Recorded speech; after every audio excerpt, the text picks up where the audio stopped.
আজ আপনারা শুনবেন নীলাশিস বসুর লেখা গল্প ভূত ডামর। নীলাশিস বসু একজন উদীয়মান কবি, গল্পকার, অনুবাদক ও বাচিক শিল্পী। কলকাতা বিশ্ববিদ্যালয় থেকে তুলনামূলক ভারতীয় ভাষা ও সাহিত্য বিষয়ে স্নাতকোত্তর পাশ করে বর্তমানে তিনি লেখালেখি করছেন। তার কবিতা সংকলন শ্রীমন্তু প্রেমে ও দ্রোহে প্রকাশিত হয় 2022 সালে। এছাড়া পাঞ্জাবের শহীদ কবি পাশ ও হিন্দি ভাষার বিপ্লবী কবি গোরখ পাণ্ডের কবিতা সংকলনের বঙ্গানুবাদ হয়েছে তার হাতে। তার লেখা গল্প নিয়েও অন্য চ্যানেলে অডিও স্টোরি নির্মিত হয়েছে। শুরু হচ্ছে ভূত ডামর।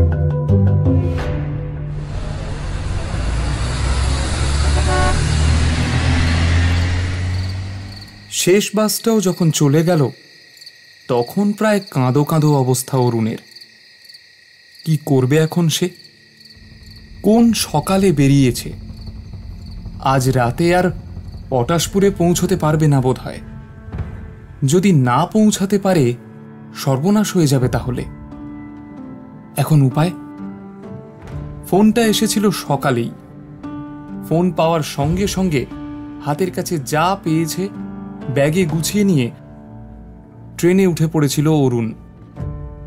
পটাশপুরে ওর জ্যাঠা থাকেন।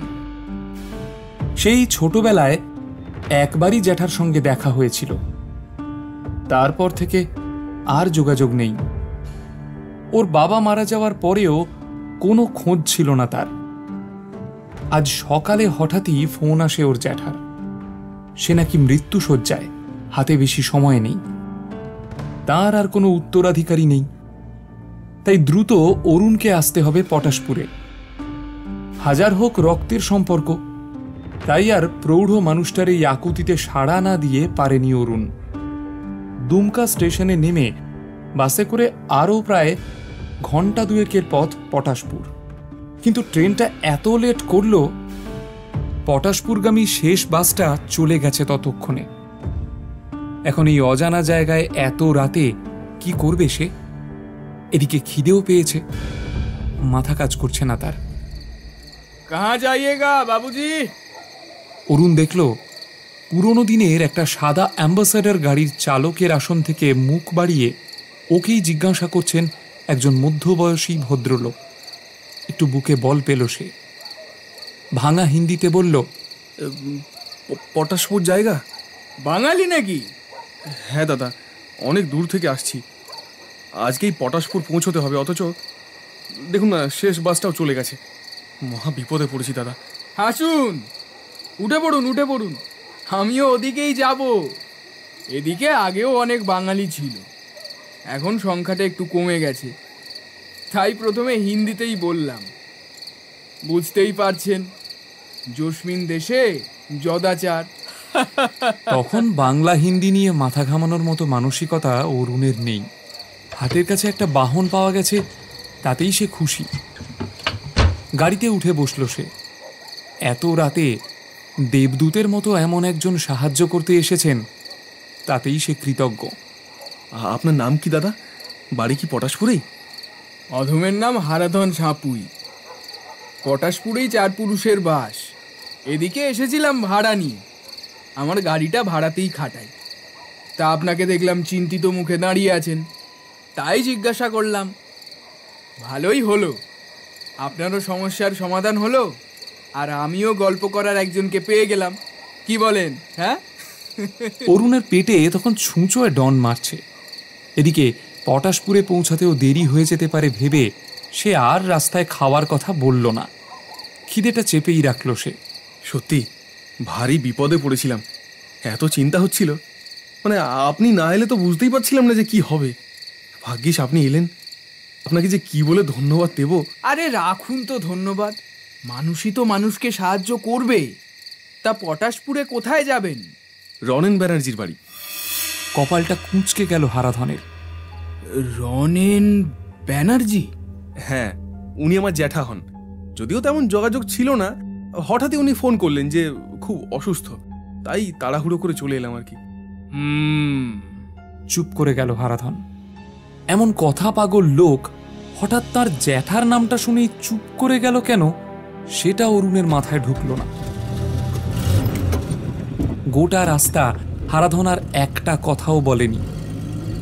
দুধারে জঙ্গল, তার মাঝে পিচের রাস্তা, গাড়ি ছুটছে প্রায় 70 কিলোমিটার বেগে। হঠাৎই জোরে ব্রেক কষল হারাধন। ভাগ্যিস সিট বেল্ট লাগানো ছিল, না হলে ছিটকে পড়তো অরুণ। হেডলাইটের আলোয় দেখল একটা হায়না ছুটে চলে গেল। হারাধন আবার চুপ করে গাড়ি চালাতে লাগলো।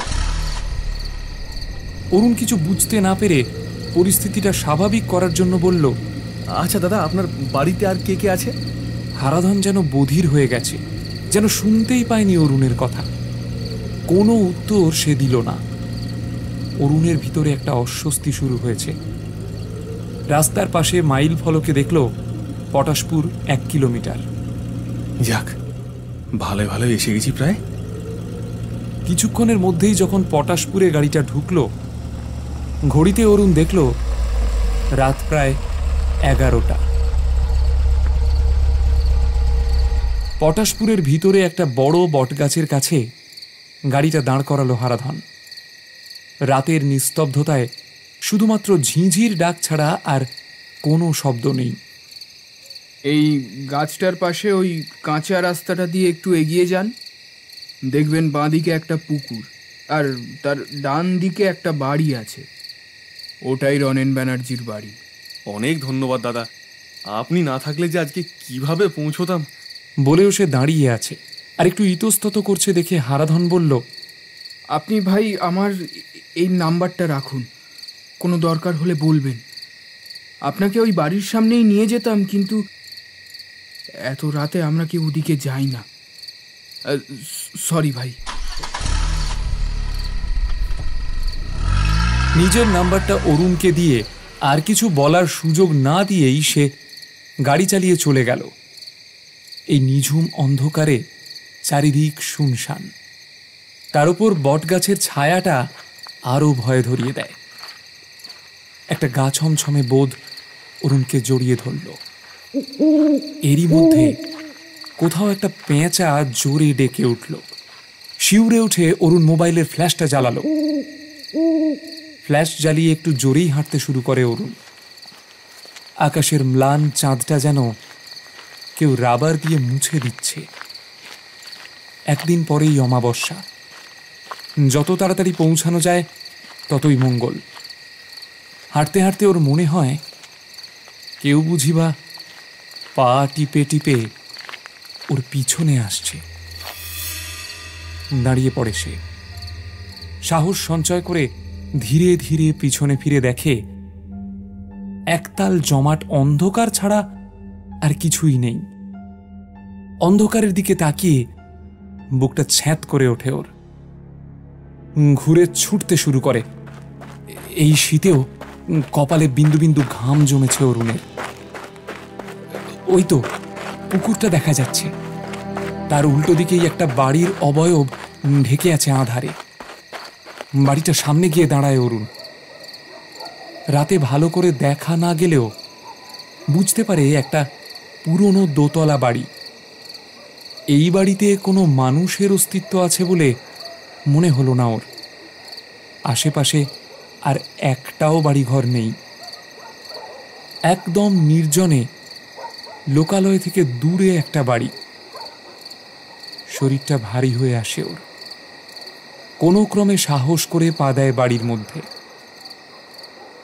একটা মাঝারি আকারের ভাঙা লোহার গেট, সেটা পেরিয়ে এগিয়ে যায় সে। মোবাইলের আলোয় দেখে সামনের দিকটায় এককালে বাগান ছিল হয়তো, তবে এখন জংলা আগাছা গ্রাস করেছে পুরো চত্বরটাকে। তারই মধ্যে দিয়ে এক চিলতে পায়ে চলা পথ। অরুণ গিয়ে দাঁড়ায় সদর দরজার সামনে। এরকম বাড়িতে কলিং বেল থাকবে সেই আশাও সে করেনি। হঠাৎই মনের মধ্যে চিন্তাটা ঘুরপাক খেতে থাকে। চিন্তান্বিত হয়ে দরজায় ঘা দিতে যাবে, হঠাৎই দরজাটা খুলে যায়। আর চোখের সামনে ওই মূর্তিটা দেখে ভয়ে আত্মারাম খাঁচা ছাড়া হওয়ার জোগাড় হয় অরুণে। ট্যাং ট্যাঙে একটা রোগা লোক, খাটো ধুতি পরা, খালি গা, বয়সের কোনো গাছ পাথর নেই। হাতে একটা হ্যারিকেন নিয়ে উঁচু হয়ে থাকা দাঁতগুলো বের করে ওর সামনে দাঁড়িয়ে। হঠাৎ সামনে এমন একজনকে দেখে ভয়ে পা জমে যায় অরুণের। ফ্যাঁসফ্যাঁসে গলায় লোকটা বলে, সেই কখন থেকে কর্তাবাবু আপনার জন্য অপেক্ষা করছে। ভিতরে আসুন ছোটবাবু। এই লোকটা জানলো কিভাবে যে আমি দরজায় দাঁড়িয়ে আছি? আমি তো ধাক্কাও দিইনি দরজায়। অরুণের মনের সন্দেহটা ধরতে পেরেই যেন লোকটা আবারও ফ্যাঁসফ্যাঁসে গলায় বলে ওঠে, আমি ওপর থেকে দেখলাম আপনি আসছেন, তাই এসেই দরজা খুলে দিলাম। এমন সময় ভিতর থেকে একটা জলদগম্ভীর কণ্ঠস্বর ভেসে আসে, পবন, ওকে কি বাইরেই দাঁড় করিয়ে রাখবে? ভেতরে নিয়ে আয়। পবনের পিছনে পিছনে ভিতরে ঢোকে অরুণ। সে ঠিকই আন্দাজ করেছিল, বাড়িটা বেশ পুরনো। ভিতরে কয়েক জায়গায় মোটা মোটা মোমবাতি জ্বলছে। ঢোকার পরেই বিভিন্ন প্রকার ধূপকাঠির উৎকট গন্ধ নাকে আসে অরুণের। আর ঢুকেই দেখে বিরাট হলঘরটার একদম মাঝখানে একটা বিশালাকায় চেয়ারে বসে আছেন মুন্ডিত মস্তক একজন প্রৌঢ়। পরনে টকটকে লাল ধুতি, গায়ে লাল উত্তরীয়, গলায় গোটা কয়েক রুদ্রাক্ষের মালা। ছোটবেলায় দেখা অরুণের জ্যাঠার চেহারাটা তেমন মনে নেই, কিন্তু সে বুঝতে পারল ইনিই ওর জ্যাঠামশাই রণেন বন্দ্যোপাধ্যায়। তার পিছনেই জ্বলন্ত চোখ দুটো দেখে ভয়ে থমকে যায় অরুণ। তারপর ভালো করে লক্ষ্য করে দেখে একটা হায়নার মাথা দেওয়ালে টাঙানো। তারই চোখগুলো ওভাবে জ্বলছে, যেন এখনো জীবন্ত। অরুণ ঝটপট গিয়ে পায়ে হাত দিয়ে প্রণাম করে চেয়ারাসীন রণেনকে। জলদগম্ভীর গলায় রণেন বলে, শুভম ভবতু। সেই কোন ছোটবেলায় তোমাকে দেখেছি, এখন কত বড় হয়ে গেছ।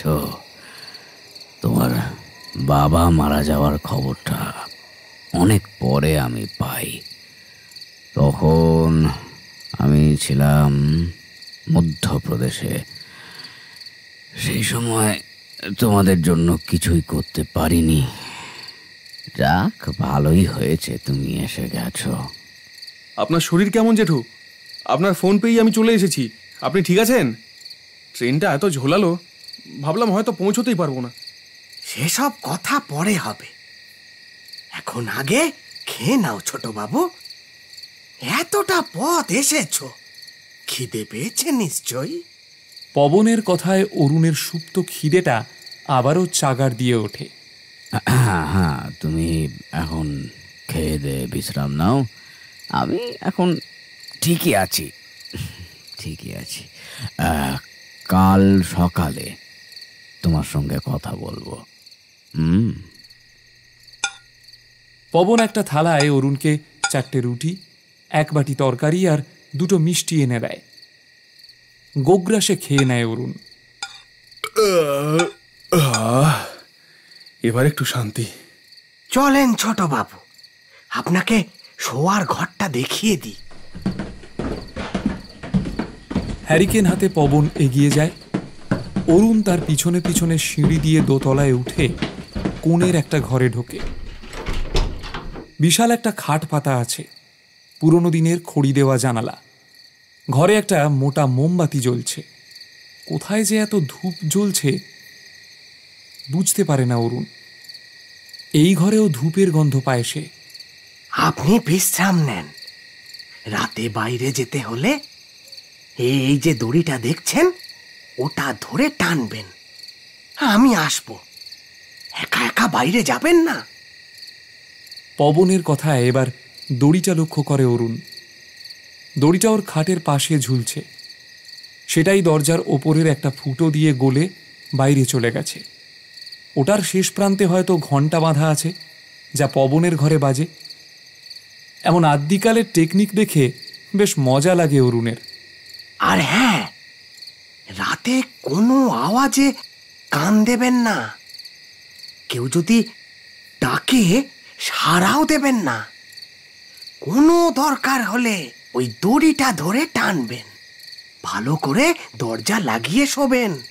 অরুণকে আর কিছু বলার সুযোগ না দিয়ে চলে যায় পবন।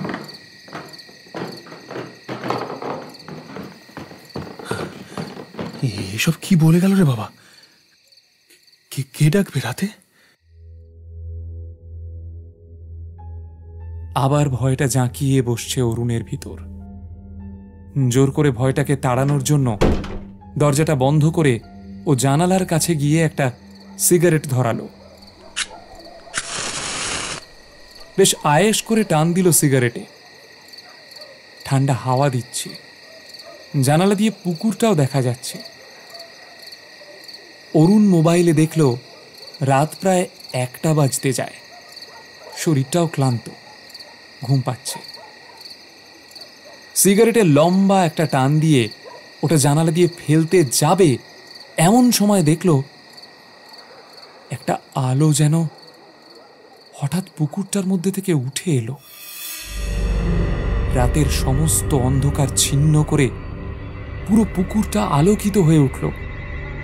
আর পরপর কিছু দৃশ্য সেই আলোয় ঘটে চলল, যেন ওটা একটা বড় পর্দা আর ওখানে সিনেমা হচ্ছে। সেই আলোয় একটা বাচ্চা মেয়ে খেলছে। হঠাৎ একটা দীর্ঘদেহী লোকের আবির্ভাব হলো।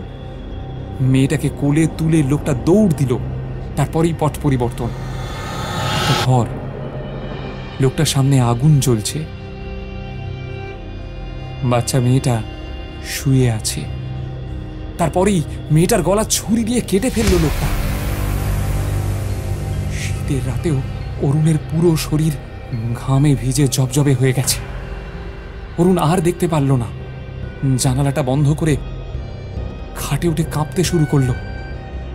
কি করবে? ডাকবে পবনকে? সে কি ভুল দেখল? চোখের ভুল? এমন সময় তার কানে এলো গম্ভীর গলায় মন্ত্রোচ্চারণ।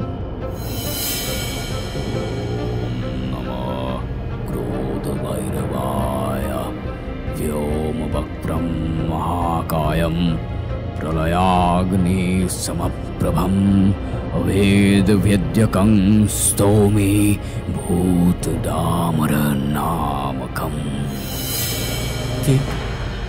কে এই রাতে এমন মন্ত্র জপ করছে? অরুণের হৃদস্পন্দন তখন উল্কার থেকেও দ্রুত গতিতে ছুটছে। ওই মন্ত্রোচ্চারণের পর মুহূর্তেই সেই বিকট অতি প্রাকৃত গলায় হাসির আওয়াজ অরুণের কানে তালা লাগিয়ে দিল। তার সঙ্গেই শুরু হলো মুহুর্মুহু ওর ঘরের দরজায় করাঘাত। কে যেন অবিরাম দরজায় আঘাত করছে।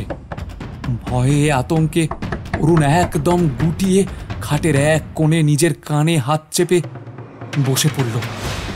দরজায় ক্রমাগত আঘাত চলছে, আর সেই ভয়াবহ হাসি থামার কোনো চিহ্ন নেই।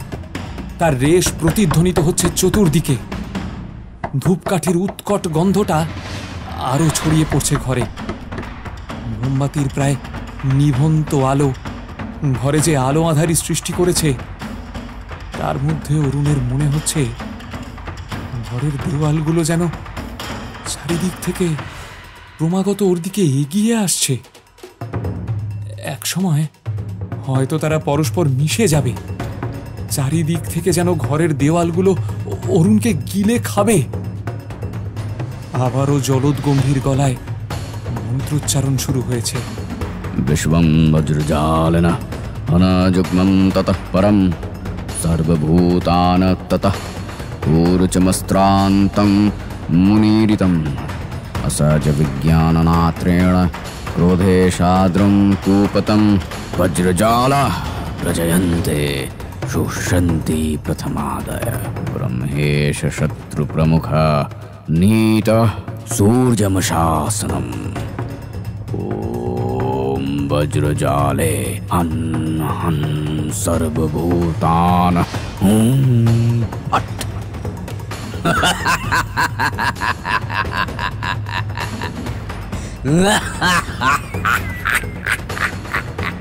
আবারও সেই ভয়াবহ হাসি গোটা বাড়িটাকে কাঁপিয়ে দিল। এই ভয়ঙ্কর মন্ত্রোচ্চারণ আর ভয়াবহ হাসির শব্দে অরুণের কান ফেটে যাওয়ার জোগাড়। ওর ঘরের দরজায় করাঘাত থেমেছে, কিন্তু এমন সময়ই হঠাৎ নিভু নিভু মোমবাতিটা একেবারেই নিভে গেল। পুরো ঘরটাকে গ্রাস করল পুঞ্জীভূত এক রাশ অন্ধকার। নিভে যাওয়া মোমবাতির শেষ ধোঁয়ার অবশেষটুকু মিশে গেল ওই নিকষ আঁধারে। অরুণ তখন বুঝতে পারছে না কি হচ্ছে তার সঙ্গে। এমন সময়ে একটা চাপা গলা পুরো ঘরটা জুড়ে ঘুরে বেড়াতে লাগলো তার নাম নিয়ে।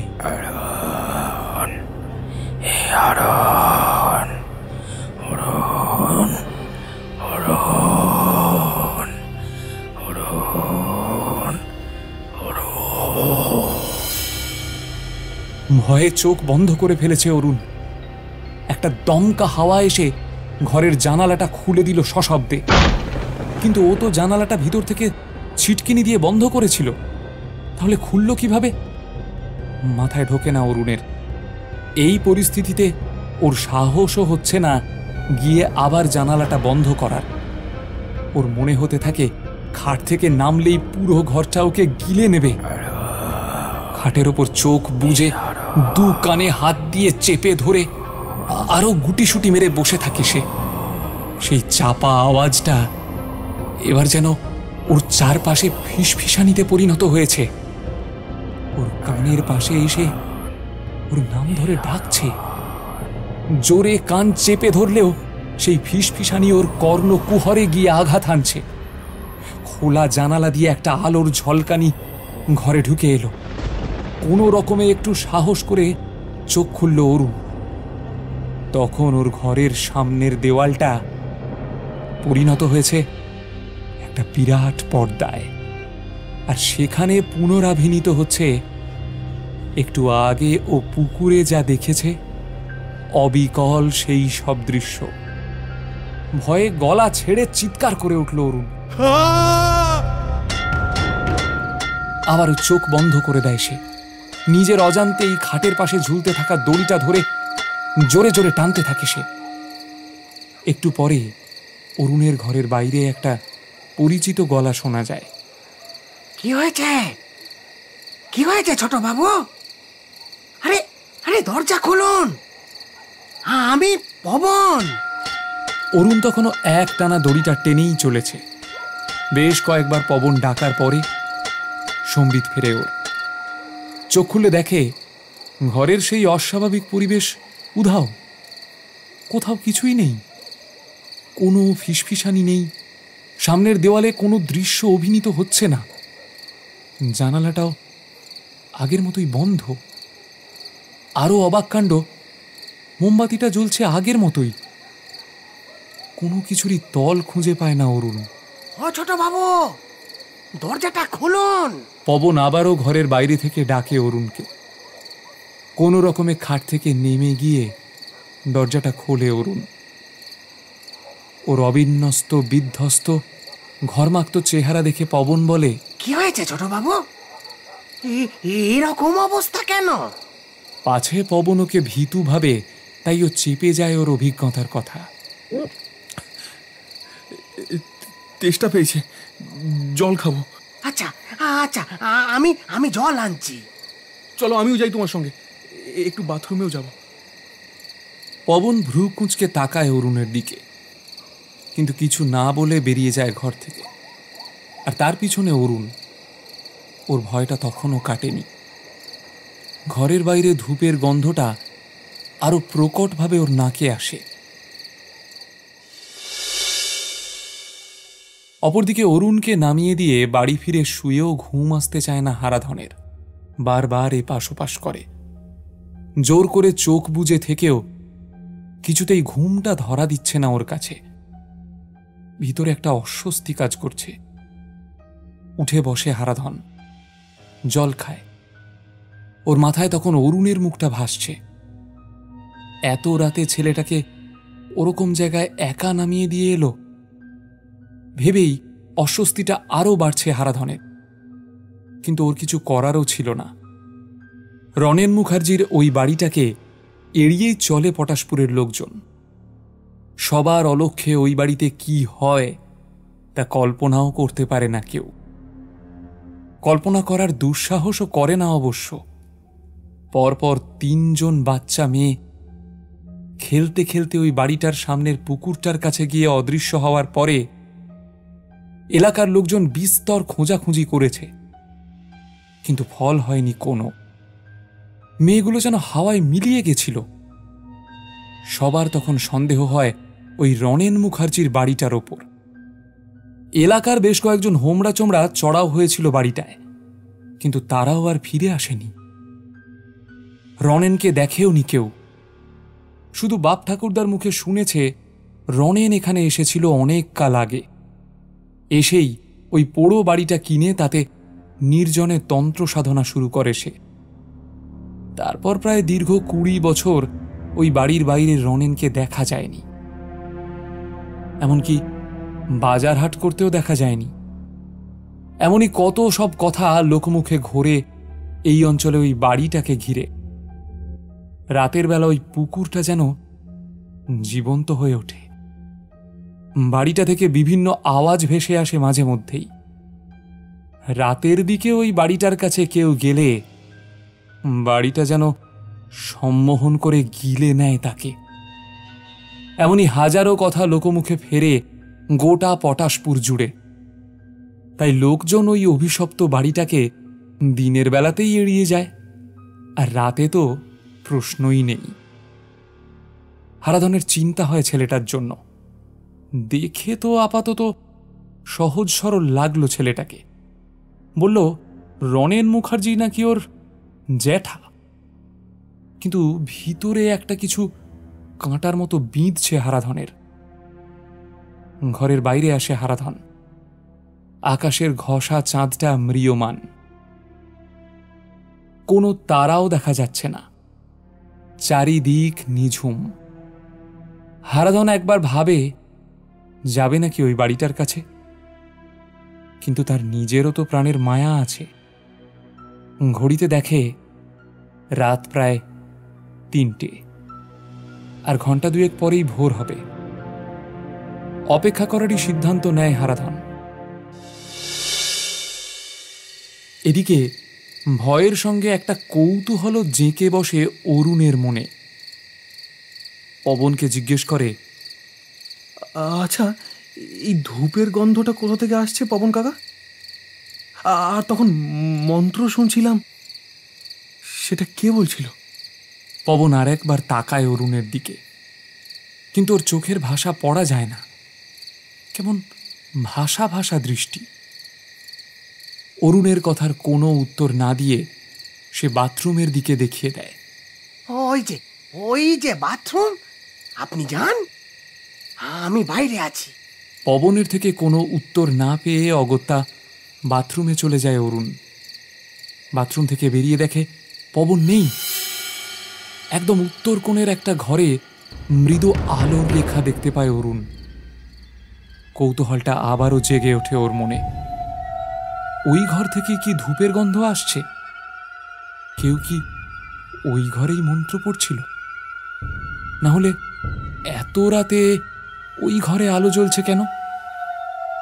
মোবাইলে সে দেখে রাত প্রায় 3টে বাজে। ধীরে ধীরে এগিয়ে যায় সেই ঘরের দিকে।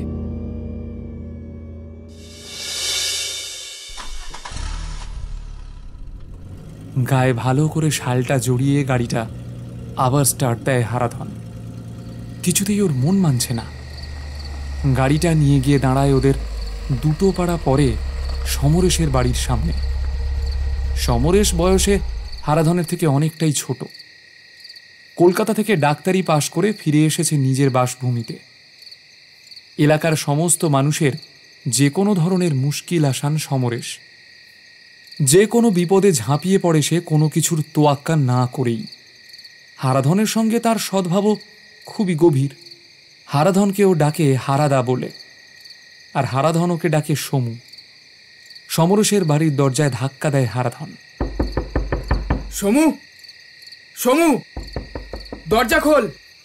এই সমু, একটা জরুরি দরকার আছে, দরজা খোল তাড়াতাড়ি। ঘুম চোখে হাই তুলতে তুলতে দরজা খোলে সমরেশ। আরে হারাদা, তুমি এত রাতে? কিছু হয়েছে নাকি? ঘরে চল বলছি। ঘরে ঢুকে হারাধন সমরেশকে পুরো ঘটনাটা বলে, তার আশঙ্কাটাও জানায়। সমরেশ বলে, কি করা যায় বলো তো হারাদা? ওই বাড়িতে দুজনে গিয়ে তো কিছু করতে পারবো না, এলাকারও কোনো লোক যাবে না। সকাল না হলে কি কিছু করা সম্ভব? সকাল হলেও কি কিছু করা সম্ভব হবে সমু? চল চল, একবার অন্তত ঘুরে আসি আশপাশ থেকে। কিছু অঘটন ঘটলে বুঝতে তো পারবো অন্তত। ছেলেটা আমার গাড়িতেই এলো রে এতটা পথ। ওকে ওকে আমার একবার সাবধান করা উচিত ছিল, খুলে বলা উচিত ছিল সবটা। খেদোক্তি ঝরে পড়ল হারাধনের গলা থেকে। তারপর দুজনে কিছুক্ষণ আলোচনা করে গাড়িতে উঠে স্টার্ট দিল হারাধন।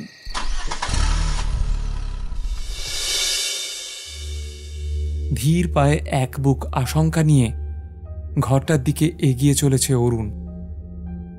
সাবধানতাবশত মোবাইলের ফ্ল্যাশটা বন্ধ করে রেখেছে সে, ফোনটাও সাইলেন্ট করে দিয়েছে।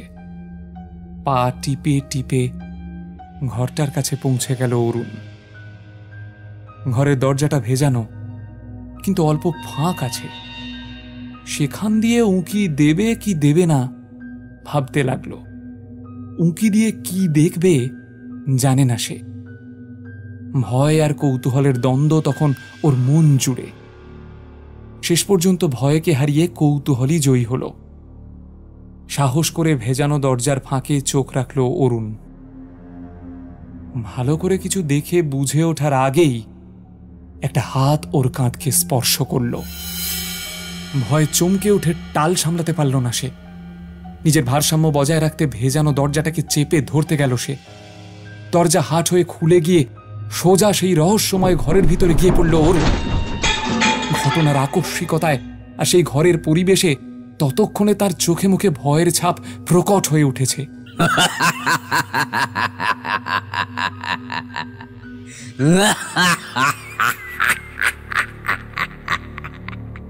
অট্ট হাসিটা গোটা বাড়িটা জুড়ে প্রতিধ্বনিত হতে শুরু করেছে, যার উৎস এই ঘরটাই। লাল ধুতি, গলায় রুদ্রাক্ষ আর লাল তিলকে সজ্জিত রনেনের অট্ট হাসিতে তখন গোটা বাড়িটা কাঁপছে। এই হাসি আগেও শুনেছে অরুণ।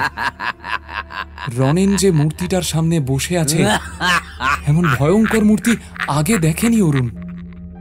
এমন মূর্তি দেখলে যে কারো হৃদস্পন্দন স্তব্ধ হয়ে যেতে পারে। একটা ভীষণ মূর্তি, যার 4 হাত, ওপরের ডান হাতে বজ্র, বাম হাতের তর্জনী তুলে কাউকে শাসাচ্ছে মনে হচ্ছে, আর সেই সঙ্গে একটা লাশো বা দড়ির ফাঁস। নিচের দুটো হাত জড়ো করে এক অদ্ভুত মুদ্রা তৈরি হয়েছে। মূর্তিটার শরীর জুড়ে 8টা সাপের মালা, আর মাথার মুকুটে করটির মালা। মুখের অভিব্যক্তিও অতীব ভয়ানক, যেন ধ্বংসাত্মক দৃষ্টিতে চেয়ে আছে মূর্তিটা। অনেকটা নৃত্যরত ভঙ্গিতে আরেকটা অজানা মূর্তির ওপর দাঁড়িয়ে সেই মূর্তি, যেন নিচের মূর্তিটাকে পদদলিত করছে। দুটো করাল দাঁত মূর্তিটার বিভীষিকাকে আরো বাড়িয়ে তুলেছে। ঘর জুড়ে প্রদীপ আর ধূপের ধোঁয়ার মাঝে এমন এক ভয়াল মূর্তি দেখে অরুণ প্রায় ভিড়মি খাচ্ছিল। পবন এসে কোনো রকমে তুলে বসালো অরুণকে। পবনই অরুণের কাঁধে হাত রেখেছিল, যার ফলে ভয় পেয়ে এই বিপত্তি। জলের গ্লাসটা অরুণের দিকে এগিয়ে দিয়ে পবন বলল, এই নাও ছোট বাবু, জল খাও। বললাম ওখানেই দাঁড়াও। জল খেতে চেয়েছিলে, সেটাই আনতে গেছিলাম।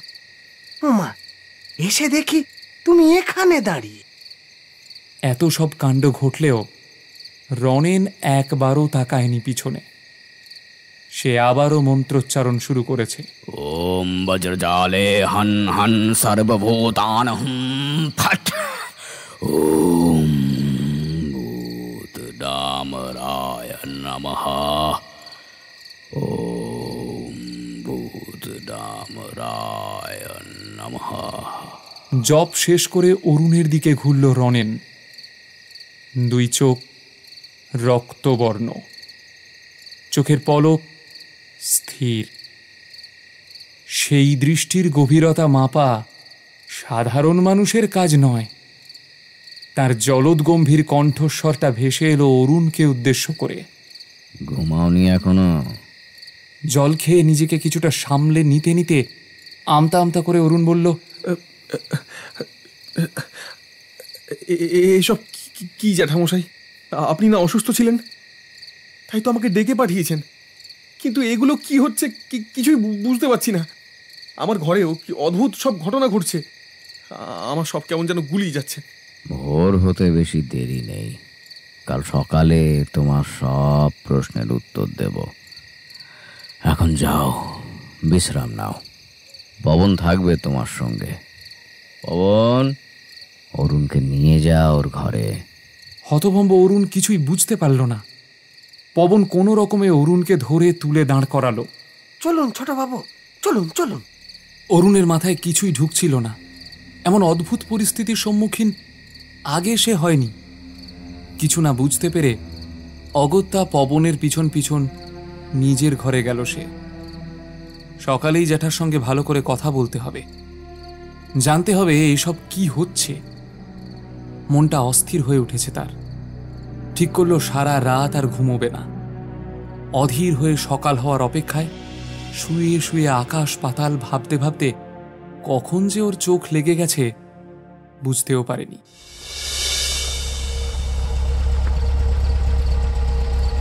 অপরদিকে হারাধন গাড়িটাকে বটগাছের কাছে এনে দাঁড় করালো। ওই মাটির রাস্তাটা দিয়ে গাড়ি যাবে না।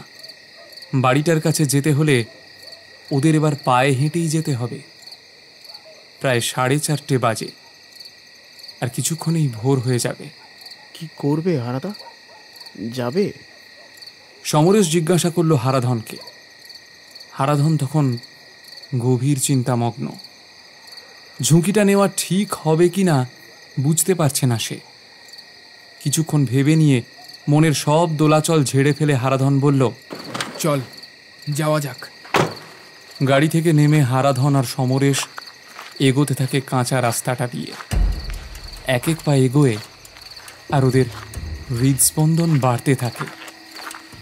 পুকুরটার কাছাকাছি পৌঁছায় দুজনে। একটা আদিম জরাগ্রস্ত প্রেতের মতো বাড়িটা দাঁড়িয়ে আছে।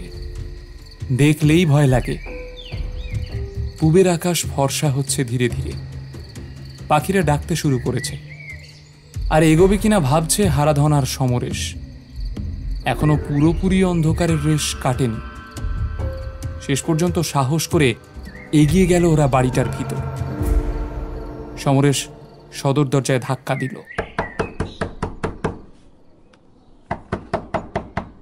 কোনো সাড়া শব্দ নেই।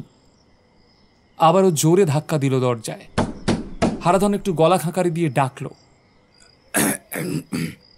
কেউ আছেন? শুনছেন? একটু দরকার ছিল। কেউ আছেন? দরজাটা একবার খুলুন। কোনো সাড়া শব্দ নেই। দরজাও খুলল না।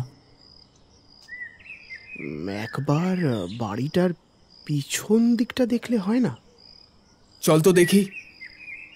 বলে যেই ওরা পা বাড়াতে যাবে সশব্দে খুলে গেল দরজা। এই শীতেও গায়ে শুধুমাত্র একটা লাল উত্তরীয় আর লাল ধুতি পরিহিত রনেন মুখার্জি দাঁড়িয়ে দরজায়। চোখ দুটো ছলকে ওঠা রক্তের মতো আরো রক্তিম। হারাধনার সমরেশ চমকে উঠল। তাহলে এই সেই রনেন মুখার্জি যাকে প্রায় 20 বছর কেউ দেখেনি। এখন সে ওদের সামনে দাঁড়িয়ে। জলদগম্ভীর গলায় রনেন বলল, এত ভোরে কি চাই? অরুণ বাবু আছেন? কাল তিনি আমার গাড়িতেই এসেছিলেন।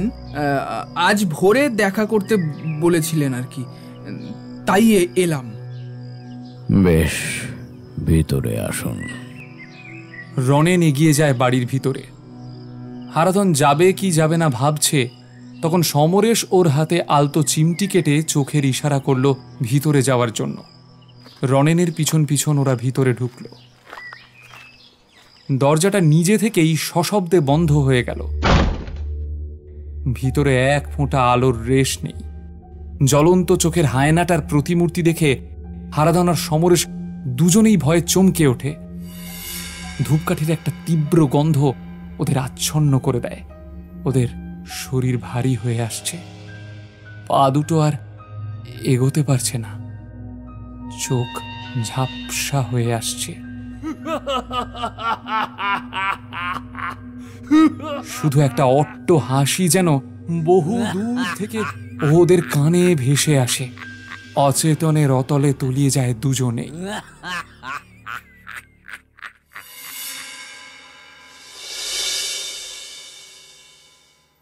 কখন চোখটা লেগে গেছিল বুঝতে পারেনি অরুণ। ঘুম যখন ভাঙল তখন প্রায় সকাল 8টা। ঘুম ভাঙতেই গত রাতের অস্বাভাবিক অভিজ্ঞতার কথাগুলো একে একে মনে পড়তে থাকে তার। তাড়াতাড়ি উঠে হাত মুখ ধুয়ে নেয় সে। ভাবছিল পুরো বাড়িটা একবার ঘুরে দেখবে। ঠিক তখনই পবন এসে হাজির। চলেন ছোট বাবু, কর্তামশাই আপনার জন্য অপেক্ষা করছেন। ওনার ঘরেই জল খাবার দিয়েছি। পবনের সঙ্গে অরুণ গিয়ে ঢোকে অন্য একটা ঘরে। এই ঘরটা অতি সাধারণ। এক কোণে ছোট একটা খাট, ঘরটার মাঝখানে একটা টেবিলকে ঘিরে 2-3টে চেয়ার সাজানো, আর ঘরের অপর দিকে থাকে থাকে বিভিন্ন বই অগোছালোভাবে ছড়িয়ে আছে। এক নজরে অরুণ দেখল বিভিন্ন তন্ত্রের পুঁথি, মনোবিজ্ঞান, ইতিহাসের, কোয়ান্টাম থিওরি সহ আরও নানা রকমের বইয়ের সম্ভার ইতস্তত বিক্ষিপ্ত হয়ে আছে। টেবিলের পাশে একটা চেয়ারে বসে আছেন রনেন মুখার্জি। তার হাতে ধুমায়িত চায়ের কাপ। টেবিলের ওপর অরুণের জন্য লুচি, বেগুন ভাজা, তরকারি, সন্দেশ সাজানো আছে। অরুণ গিয়ে বসে আর একটা চেয়ারে। খেয়ে নাও আগে, তোমার মনে অনেক কৌতূহল জমা হয়েছে, সব কিছুর উত্তর পাবে। তার আগে খেয়ে নাও। অরুণ কিছু না বলে চটপট খেয়ে ফেলে সব খাবার। পবন 1 কাপ চা এনে দেয় অরুণের জন্য। চায়ে চুমুক দিয়ে অরুণ জিজ্ঞাসা করে, আপনার কি অসুখ হয়েছে জ্যাঠামশাই, যার জন্য এমন জরুরি ভিত্তিতে আমাকে ডেকে পাঠালেন? আর এখানে যে কি হচ্ছে সেসব কিছুই আমার মাথায় ঢুকছে না। কোনো তাড়াহুড়ো না করে ধীরে সুস্থে একটা চুরুট ধরালো রনেন মুখার্জি। তারপর গ্রীষ্মের মেঘাচ্ছন্ন আকাশের মতো স্থির থমথমে গলায় বলল, হিন্দুতন্ত্র, বৌদ্ধতন্ত্র আর বাউলদের মধ্যে কোথায় মিল জানো? না, মানে এসব বিষয়ে তেমন কোনো ধারণা আমার নেই জ্যাঠামশাই। সাধনার এই 3 ধারায় মনে করে যাহা আছে ব্রহ্মাণ্ডে তাহাই আছে দেশ ভাণ্ডে। মানে ক্ষিতি, অপহ, তেম, মরুত ও বোম। এই পঞ্চভূতে পুরো ব্রহ্মাণ্ড সৃষ্টি হয়েছে। আবার আমাদের এই নশ্বর শরীরও এই পঞ্চভূতেরই সৃষ্টি। কিন্তু এই তত্ত্বের উপর দাঁড়িয়ে বাউলরা তাদের সাধনা রীতিকে অন্যভাবে চালনা করে। এদিকে বজ্রযানী বৌদ্ধ আর হিন্দুতন্ত্র মিলেমিশে যায়। তাদের সাধনার পদ্ধতি প্রায় এক হয়ে যায়। আজকাল অনেক দেবীকেই তোমরা পূজা অর্চনা করো, যারা আসলে বৌদ্ধতন্ত্রের দেবতা। গতকাল তুমি যে মূর্তি দেখে ভয় পেয়েছিলে, সেটা হলো ভগবান ভূত ডামরের মূর্তি। ইনি বজ্রযানী বৌদ্ধ দেবতা। আবার হিন্দুতন্ত্রে ইনি রুদ্ররূপী উন্মত্ত ভৈরব। বিভিন্ন আয়ুর্বেদ শাস্ত্রেও এনার সাধনা করা হয়। গোটা দুনিয়াকে হাতের মুঠোয় করা যায় তার সাধনার মাধ্যমে। আপনি এনার সাধনা করেন জ্যাঠামশাই, কিন্তু এনার সাধনার সঙ্গে আপনার অসুস্থতার খবর দিয়ে আমাকে এখানে ডাকানোর কি সম্পর্ক? তিষ্ঠ, সব বলছি। আমি দীর্ঘদিনই ভগবান ভূত ডামরের সাধনা করি। তোমার মনে হয়তো ক্ষোভ আছে কেন আমি তোমাদের সঙ্গে যোগাযোগ রাখিনি, কেন দুর্দিনেও তোমাদের পাশে দাঁড়াইনি। এর একমাত্র কারণ আমার সাধন মার্গে নিষেধ ছিল। আমার সাধন মার্গে বলা আছে, পুরশ্চরণ সম্পন্ন বীর সিদ্ধিং সমাচরেত, পুত্র দ্বারা ধনস্নেহ লোভ মোহ বিবর্জিত। অর্থাৎ পুরশ্চরণ সম্পন্ন যে সাধক স্ত্রী পুত্রের স্নেহে আসক্ত নন, ধন সম্পদের মোহ যার নেই, তিনি এই সাধনার অধিকারী। তাই আমাকে পরিবারের থেকে দূরে এই নির্জনে একান্তে সাধনা করতে হয়। তুমি ভগবান ভূত ডামরের মূর্তির পায়ের কাছে আর একটা মূর্তি দেখেছিলে? হ্যাঁ, উনি ভগবান অপরাজিতা, দেবী কালিকার অন্য রূপ। ভূত প্রেত যক্ষ দৈত্য দানব সবাইকে বশীভূত করেন ভগবান ভূত ডামর। তারই প্রতীক হিসেবে তিনি ভগবান অপরাজিতাকে পদদলিত করে রাখেন।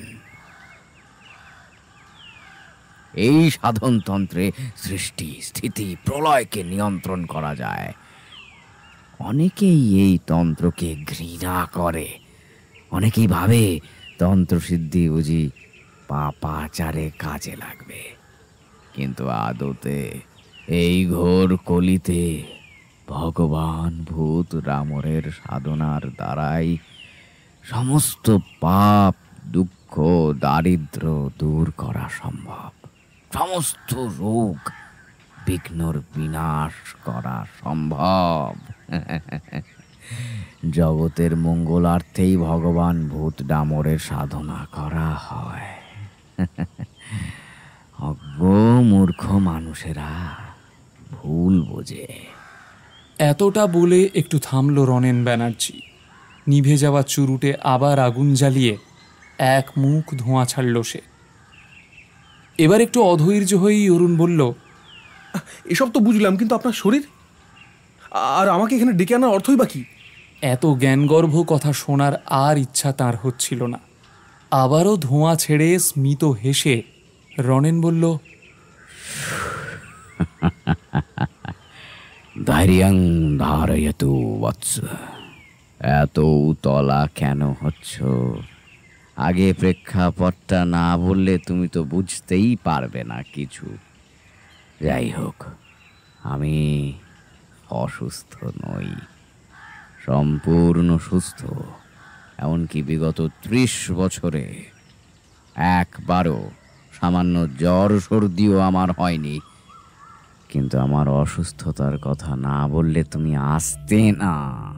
হাজার হোক রক্তের টান, জানতাম একমাত্র এই কথাতেই তুমি আসবে, তাই সামান্য একটা মিথ্যে বলতেই হলো। আমাকে এভাবে এখানে ডেকে আনার কারণ কি জেঠু? কারণ উত্তরাধিকারী। এমন সময় পবন এসে কানে কানে কিছু বলল রনেনকে। তারপরেই, আচ্ছা আচ্ছা, তুমি একটু বসো, আমি আসছি। এসে বাকি কথা হবে। ও হ্যাঁ, এখান থেকে কোথাও যেও না যেন। বলে পবনকে সঙ্গে নিয়ে বেরিয়ে গেল রনেন। হতভম্ব হয়ে বসে রইল অরুণ। অপরদিকে প্রথমে জ্ঞান ফিরল সমরেশের, কিন্তু নড়বার শক্তি তার নেই। একটা ছোট প্রায়ান্ধকার ঘরে তাকে আর হারাধনকে বসিয়ে রাখা হয়েছে পাশাপাশি। হাত পা কিছুই বাঁধা নেই, বাঁধার প্রয়োজনও বোধ হয় নেই, কারণ হাত পা প্রায় অবশ, নড়ার ক্ষমতাটুকুও নেই। কিভাবে এমন হলো তার উত্তরও অজানা। সমরেশ কোনো রকমে ওর কাঁধটা দিয়ে হালকা ঠেলা দিতে পারল হারাধনের শরীরে, জড়ানো গলায় ডাকল, ও হারাদা, হারাদা, জেগে আছো? ধীরে ধীরে চোখ মেলল হারাধন। মাথাটা ঝিমঝিম করছে তার, দৃষ্টি এখনো ঘোলাটে। তার উপর এই অন্ধকার ঘরে ভালো করে কিছু ঠাওর করতেও পারছে না। খুব ক্ষীণ গলায় সে বলল,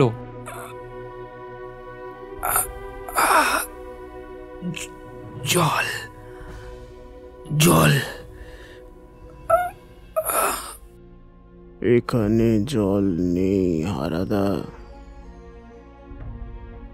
আমরা বন্দী হয়েছি শয়তান রনেন ব্যানার্জির হাতে।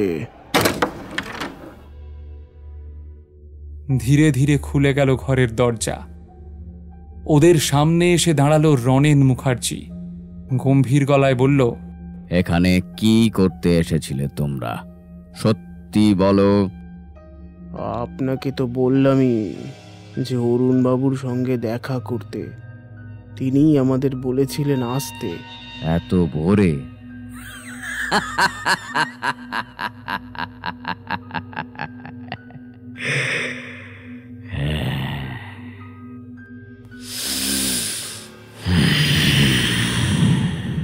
হারাধন আর চুপ করে থাকতে পারল না।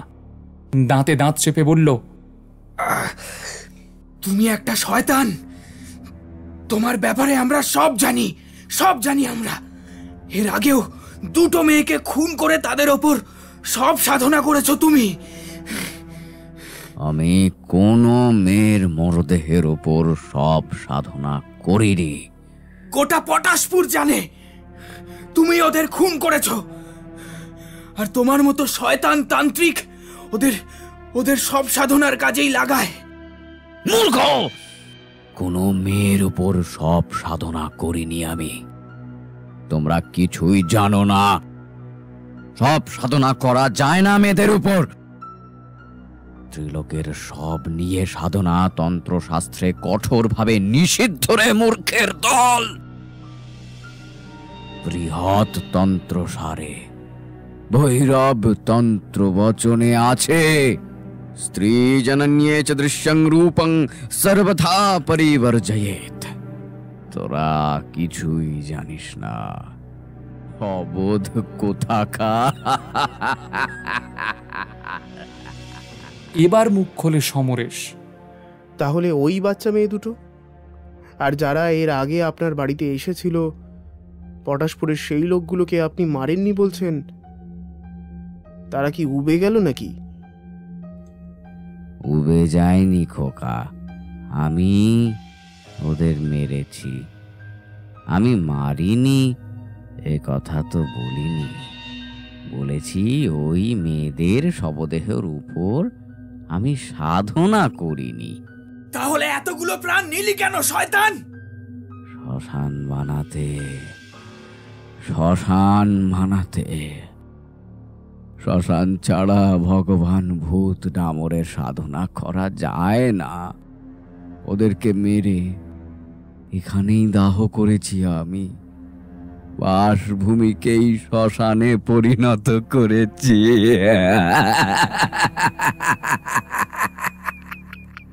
হারাধন আর সমরেশ দুজনেরই তখন রাগে শরীর রি করছে। রাগের বশে উঠে দাঁড়াতে যায় হারাধন। ইচ্ছা ছিল কয়েক ঘা লাগায় এই শয়তান বুড়োটাকে, কিন্তু ওঠার শক্তি তার নেই। হাতে পায়ে কোনো জোরই অবশিষ্ট নেই। পুরো শরীর যেন প্যারালাইসিস হয়ে আছে। মাথায় যেন কেউ 10 মণের ভারী পাথর চাপিয়ে দিয়েছে। হারাধনের এই নিষ্ফল ক্রোধ দেখে মুখ বেঁকিয়ে ব্যঙ্গাত্মক ভঙ্গিতে হেসে উঠে রনেন বলে, তিষ্ঠ বৎস, তিষ্ঠ। তোমাদেরও পালা আসবে। আমার সেবা করার। তারপর পিছনে দাঁড়িয়ে থাকা পবনকে উদ্দেশ্য করে বলে, এদের কিছু খেতে দিস, একেবারে না খাইয়ে রাখিস না, সময় মতো এদেরও ব্যবস্থা করব। চলে যায় রনেন। আবারও বন্ধ হয়ে যায় ঘরের দরজা। হতাশ আক্রোশে চিৎকার করে ওঠে হারাধন, তোকে খুন করে ফেলবো কুত্তার বাচ্চা! সমরেশ তাকে থামানোর চেষ্টা করে। একটু শান্ত হও হারাদা, এখন আমরা কিছুই করতে পারবো না। আগে নিজেদের এই অবস্থা থেকে উদ্ধারের চেষ্টা করতে হবে। হাত পাগুলো এমন অবশ কিভাবে হলো বুঝতে পারছি না, নড়াচড়াও করতে পারছি না। অন্ধকারে সমরেশ দেখতে পেল না। হারাধনের দু চোখ বেয়ে তখন উথাল পাথাল ধারা। হতাশা, রাগ, আক্রোশ, আতঙ্ক, কিছু করতে না পারার কষ্ট এক যোগে চোখের জল হয়ে বয়ে চলেছে হারাধনের।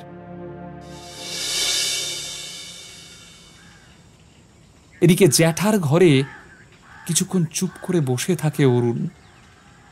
ওর মনের মধ্যে তখন তোলপাড় চলছে, বুঝতে পারে না কি করবে। মায়ের কথা মনে পড়ছে খুব। জ্যাঠা যা যা বলল সব কি সত্যি? কিছুই তো মাথায় ঢুকলো না ওর তেমন। অদ্ভুত সব নাম, অদ্ভুত কিছু মন্ত্র, যার এক বর্ণও বুঝতে পারেনি। কি করা উচিত ওর এখন? দিনের বেলায় একবার যেতে ইচ্ছা করছে ওই ঘরটায়। হঠাৎ মনে পড়ল গত রাতে জানালা দিয়ে পুকুরে আর ওর ঘরের মধ্যে দেখা সেই ভয়ানক দৃশ্যগুলোর কথা।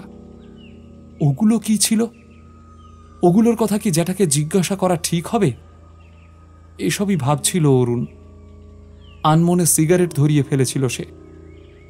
তখনই আবারও ঘরে ঢুকল রনেন। জ্যাঠাকে দেখেই তড়িঘড়ি লজ্জা পেয়ে সিগারেটটা নিভিয়ে ফেলতে গেল অরুণ।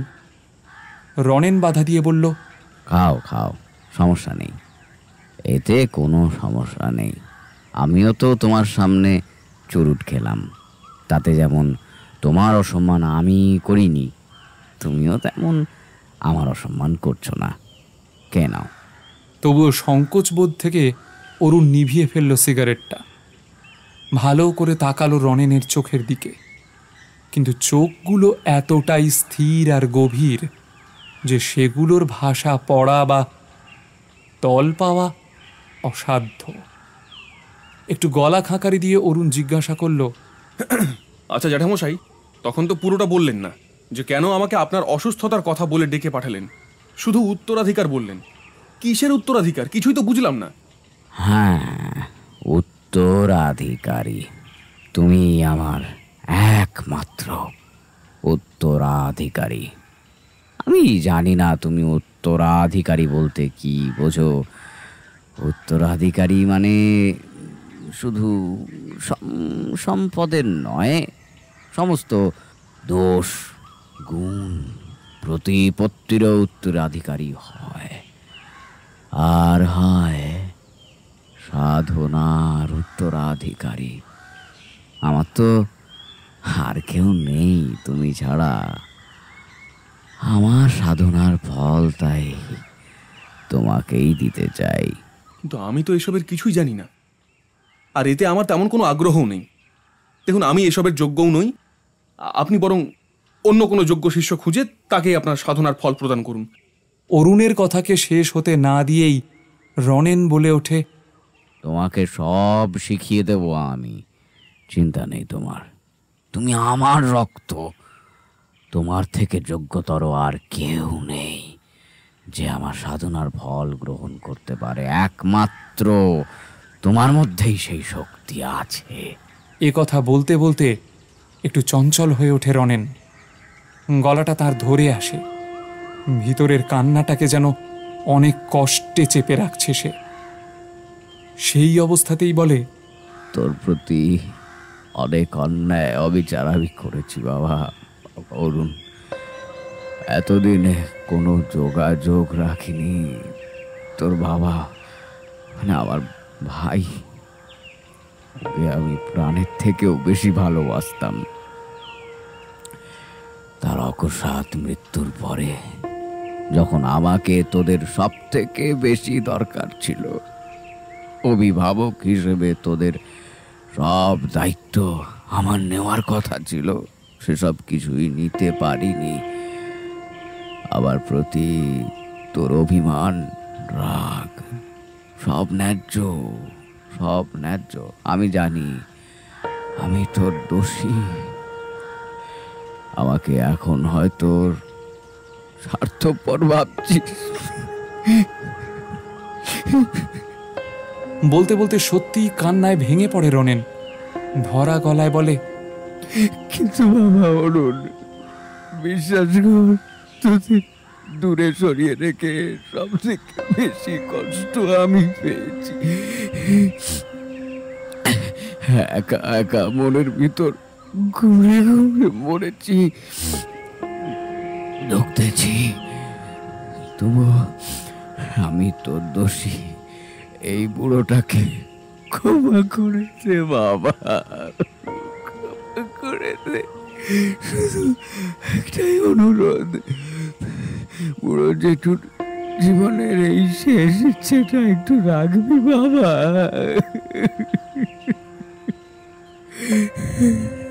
দুহাতে মুখ ঢেকে বাচ্চা ছেলের মতো কাঁদতে থাকে রনেন। একজন প্রৌঢ়কে এভাবে ভেঙে পড়তে দেখে সব রাগ সংকোচকে দূরে সরিয়ে অরুণ আবেগতাড়িত হয়ে চেপে ধরে রনেনের হাতটা। আপনি এমন করবেন না জ্যাঠামশাই। ছি ছি, আমি আপনার সন্তান তুল্য। আমার কাছে এভাবে ভেঙে পড়বেন না। আপনার মনের কষ্টটা আমি বুঝতে পারছি। অরুণের চোখেও তখন তপ্ত বালির মতো চিকচিক করছে জল। কিছুক্ষণ চুপ থেকে সে আবার বলল, বেশ, ঠিক আছে জ্যাঠামশাই, আপনি যা বলছেন তাই হবে। আপনি যা চান, যেভাবে চান, সেটাই হবে। আমি কথা দিলাম। মুখ তুলে অরুণের চোখের দিকে তাকিয়ে রনেন বলে, সত্যি বলছিস বাবা? সত্যি বলছিস? এই বুড়োটার কথা রাখবি তুই?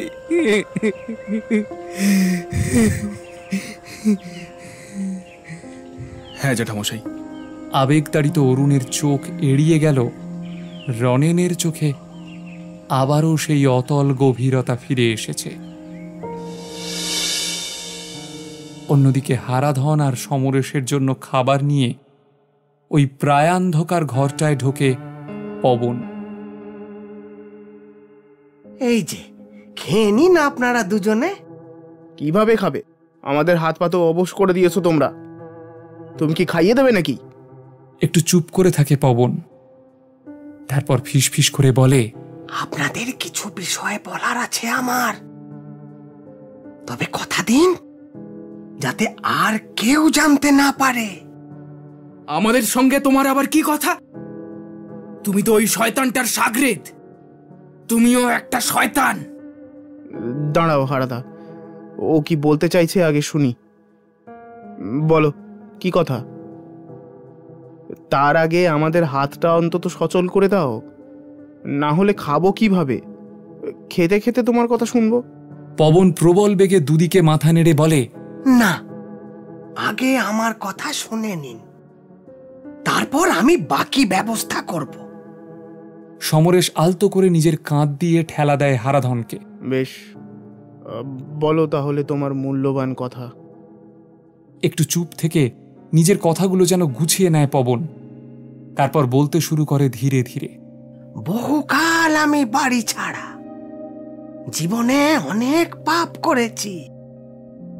চুরি করে জেল খাটছিলাম, সেখান থেকে পালিয়ে ছদ্মবেশে সাধু সেজে ঘুরতাম।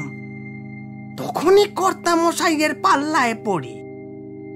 তারপর থেকে তো যে পাপ করেছি আর কত পাপের সাক্ষী থেকেছি তারই অত্যা নেই, কিন্তু আর পারছি না। তোমার হঠাৎ এই বোধোদয়ের কারণ জানতে পারি? আমার ভাইপোটাকে বাঁচান। ওই শয়তানটা ওকে মেরে ফেলবে। এতজনকে মেরেছে, কিন্তু এখন আমার ভাইপোটাকে বলি দেবে আজও। বাঁচানোকে দয়া করুন। হারাধন আর সমরেশের এবার হতভম্ব হওয়ার পালা। উত্তেজনায় কথা জড়িয়ে যায় হারাধনের। মানে তোমার ভাইপো? মানে কে তোমার ভাইপো? আমি তো কিছুই বুঝতে পারছি না। ওই ওই যে ছেলেটার খোঁজে আপনারা এসেছেন, ওই আমার ভাইপো অরুণ ব্যানার্জি। ওকে বাঁচান, আমি সব রকম সাহায্য করব আপনাদের। কিন্তু ও তো রনেন ব্যানার্জির ভাইপো। আর রনেন ব্যানার্জি তো ওই লোকটা যে এসেছিল একটু আগে। আমি আমি রনেন ব্যানার্জি, আমি অরুণের জ্যাঠামশাই। এই শয়তানটার আসল নাম পবন, কিন্তু ও আমার নাম ভাঁড়িয়ে রনেন ব্যানার্জি সেজে এতদিন ধরে সমস্ত কুকীর্তি করছে। এখন এখন আমার ভাইপোটাকে ও মারতে চায়। আমাকে দিয়ে জোর করিয়ে ওকে ডাকিয়ে আনিয়েছে মিথ্যা বলে। তারপর তারপর অভিনয় করে ওর জ্যাঠা সেজে এখন ওকেই ঠকিয়ে বলি দেবার জন্য তৈরি করছে। দাঁড়াও দাঁড়াও দাঁড়াও, তুমি বলতে চাইছো তুমি আসল রনেন ব্যানার্জি আর ওই লোকটার নাম পবন?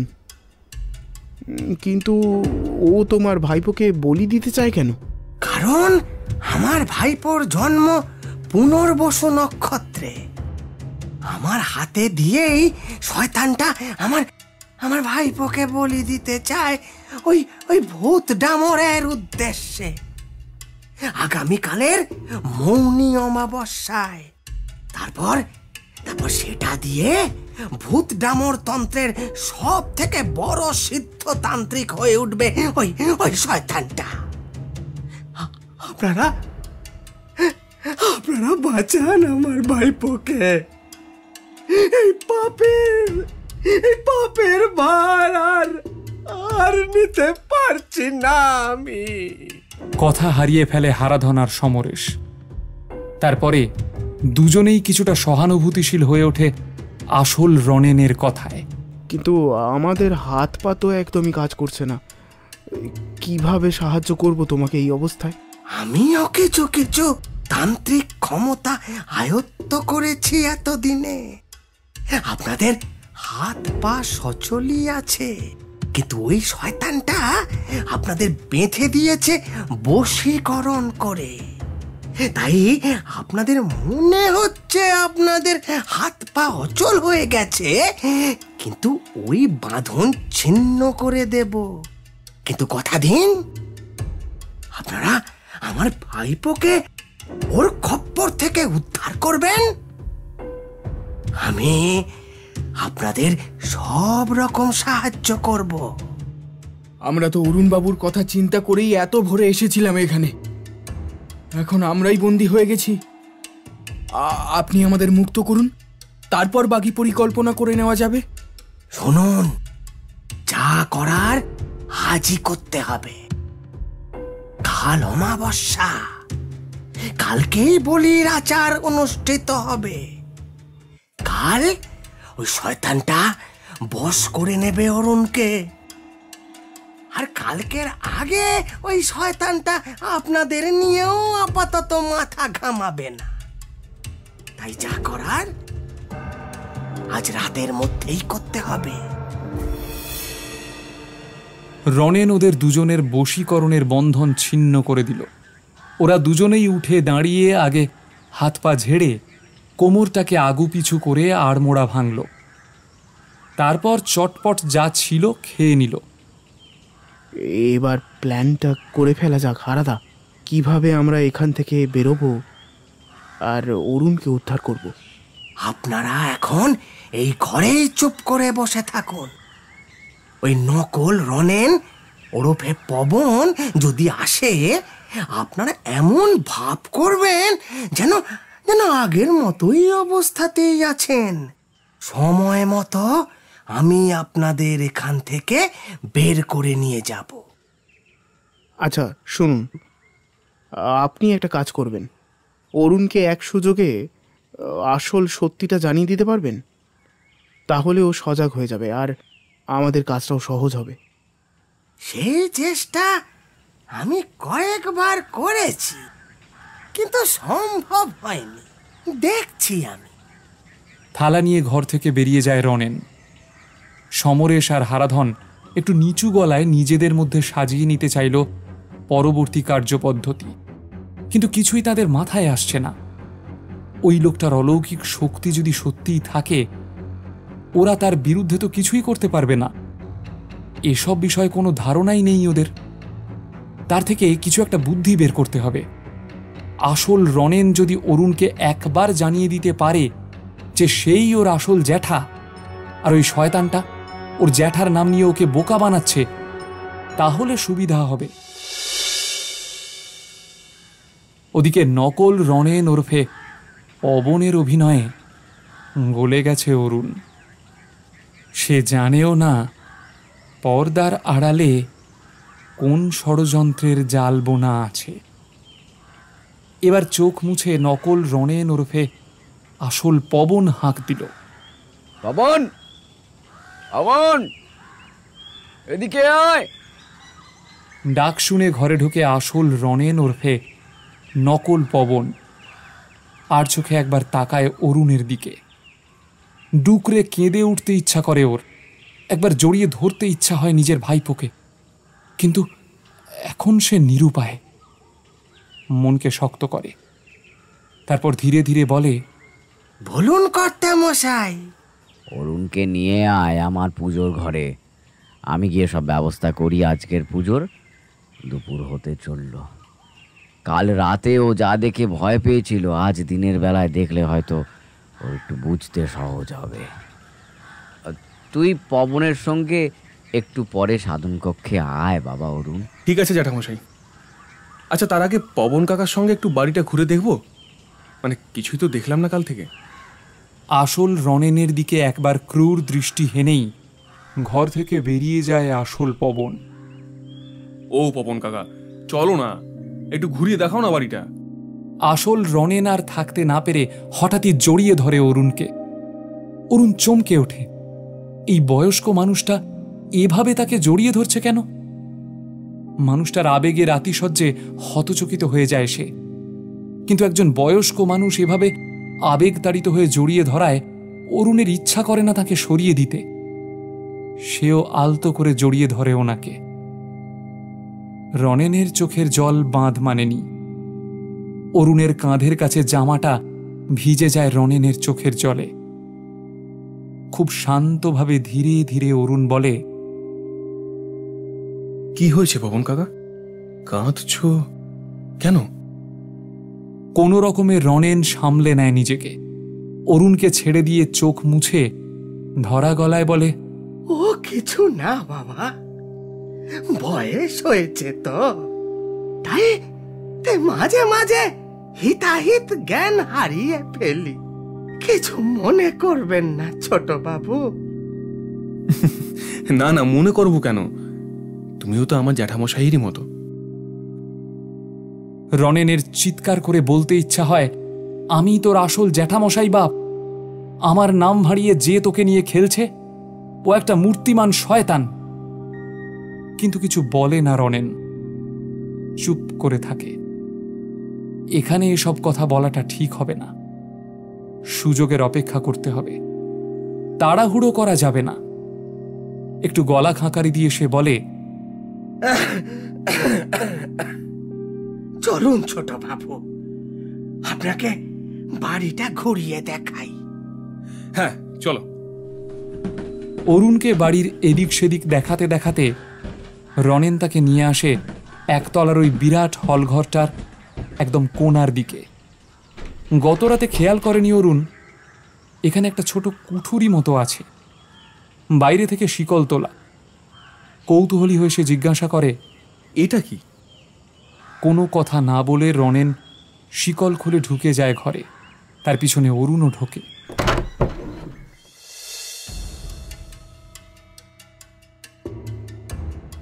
এদিকে নকল রনেন ওরফে পবনের আনন্দ বাঁধ মানছে না। এতদিন পরে ওর স্বপ্ন সত্যি হতে যাচ্ছে।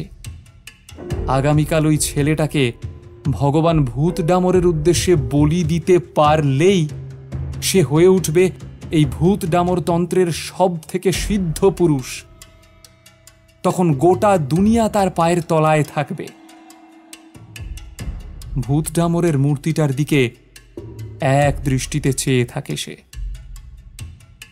অনেক কাল অপেক্ষা করেছে, অনেক কৃচ্ছ সাধন করেছে, সর্বস্ব ত্যাগ করেছে এই দিনটার জন্য। একটু একটু করে সমস্তটা সাজিয়েছে। সেই অভীষ্ট দিন সমাগত। চোখ বুজে সে স্তব করতে শুরু করে। ওম নমঃ ক্রোধ ভৈরবায় বোম বক্রম মহাকায়ম প্রলয়াগ্নি সমপ্রভম अभेद भेद्यकं स्तौमि भूत डामर नामकं महाचमत्कारकरं स्थितोत्पत्ति लयात्मकं ज्ञानमात्रेण देवशी भुक्ति जुक्ति फलप्रदम। মন্ত্রোচ্চারণ শেষ করে ধীরে ধীরে চোখ খোলে পবন। দু চোখ ভরা জল। সেই কোন ছোটবেলায় বাড়ি ছেড়েছিল, কতকাল আগের কথা। বাবা মায়ের মুখটাও মনে পড়ে না। একটা ছোট বোন ছিল, কি হলো তার কে জানে। আগে মাঝে মধ্যে বোনটার জন্য মন খারাপ করত, কিন্তু সমস্ত সাংসারিক বন্ধন থেকে নিজেকে ছিন্ন না করলে এই সাধন মার্গে সফল হতে পারা যায় না। ওটা তার অতীত জীবন। এখন সে নতুন মানুষ। কত জায়গায় ঘুরে ঘুরে একজন গুরু পেয়েছিল। নিজের পুত্র স্নেহে তিনি ওকে হাতে ধরে অনেক কিছু শিখিয়েছিলেন, কিন্তু শেষে বেঁকে বসলেন তিনি। গুরু চাননি ও ভূত ডামর তন্ত্র সাধনা করুক। নানাভাবে আটকানোর চেষ্টা করেছিলেন, কিন্তু তখনও নতুন পথের সন্ধান পেয়ে গেছে। ওকে আটকায় কার সাধ্য? শেষে গুরু ওকে ভয় দেখালেন, কিন্তু পবন দমবার পাত্র নয়। এই বিশ্ব চরাচরে কর্তৃত্ব করার জন্য জন্ম হয়েছে ওর। এখনো সেই রাতের কথা সে ভোলেনি। মধ্যপ্রদেশের ভীমবেটকার একটা গুহায় তখন ওরা আশ্রয় নিয়েছে। এক রাতে খেয়ে ঘুমিয়েছেন গুরু অলকানন্দ। ওর চোখে ঘুম নেই। ওকে যেতে হবে অনেক পথ। ভূত ডামর তখন ওকে টানছে।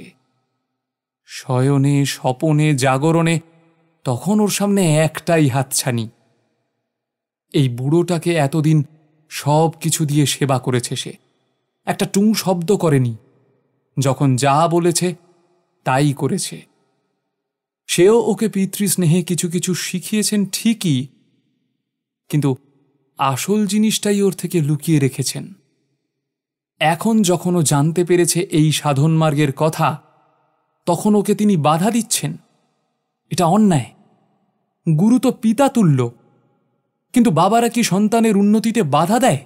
না। এই বুড়োটা আসলে ঈর্ষান্বিত হচ্ছে। যদি পবন তার থেকেও বড় সাধক হয়ে যায়, এই বুড়ো বেঁচে থাকতে কিছুতেই পবন পারবে না তার সাধনা করতে। এই বুড়োকে মরতেই হবে, মরতেই হবে বুড়োটাকে। ধীরে ধীরে উঠে বসে পবন। শান্তভাবে ঘুমাচ্ছেন অলকানন্দ, পবনের গুরুদেব। ওই প্রশান্তি ভরা মুখটা দেখে রাগটা চরচর করে বাড়তে থাকে পবনের। ওই প্রশ্বাসে পবনের প্রতিহিংসা আছে, তাই ওকে আটকাতে চান গুরু অলকানন্দ। আর সহ্য হয় না পবনের। দুই হাতে সাঁড়াশির মতো চেপে ধরে অলকানন্দের গলাটা। চোখ দুটো ঠিকরে বেরিয়ে আসছিল তার। চোখের কোণ দিয়ে গড়িয়ে পড়ছিল জল।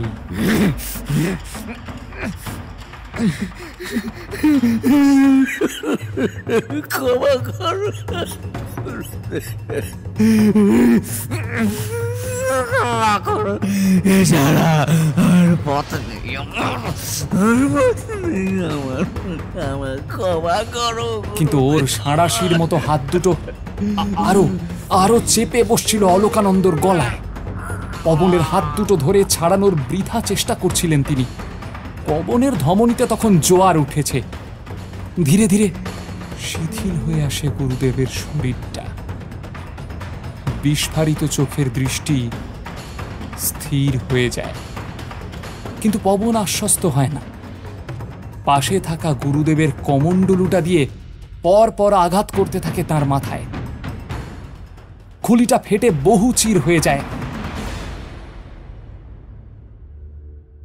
টানা একদিন ওই মৃতদেহের সামনে বসে কেঁদেছিল পবন।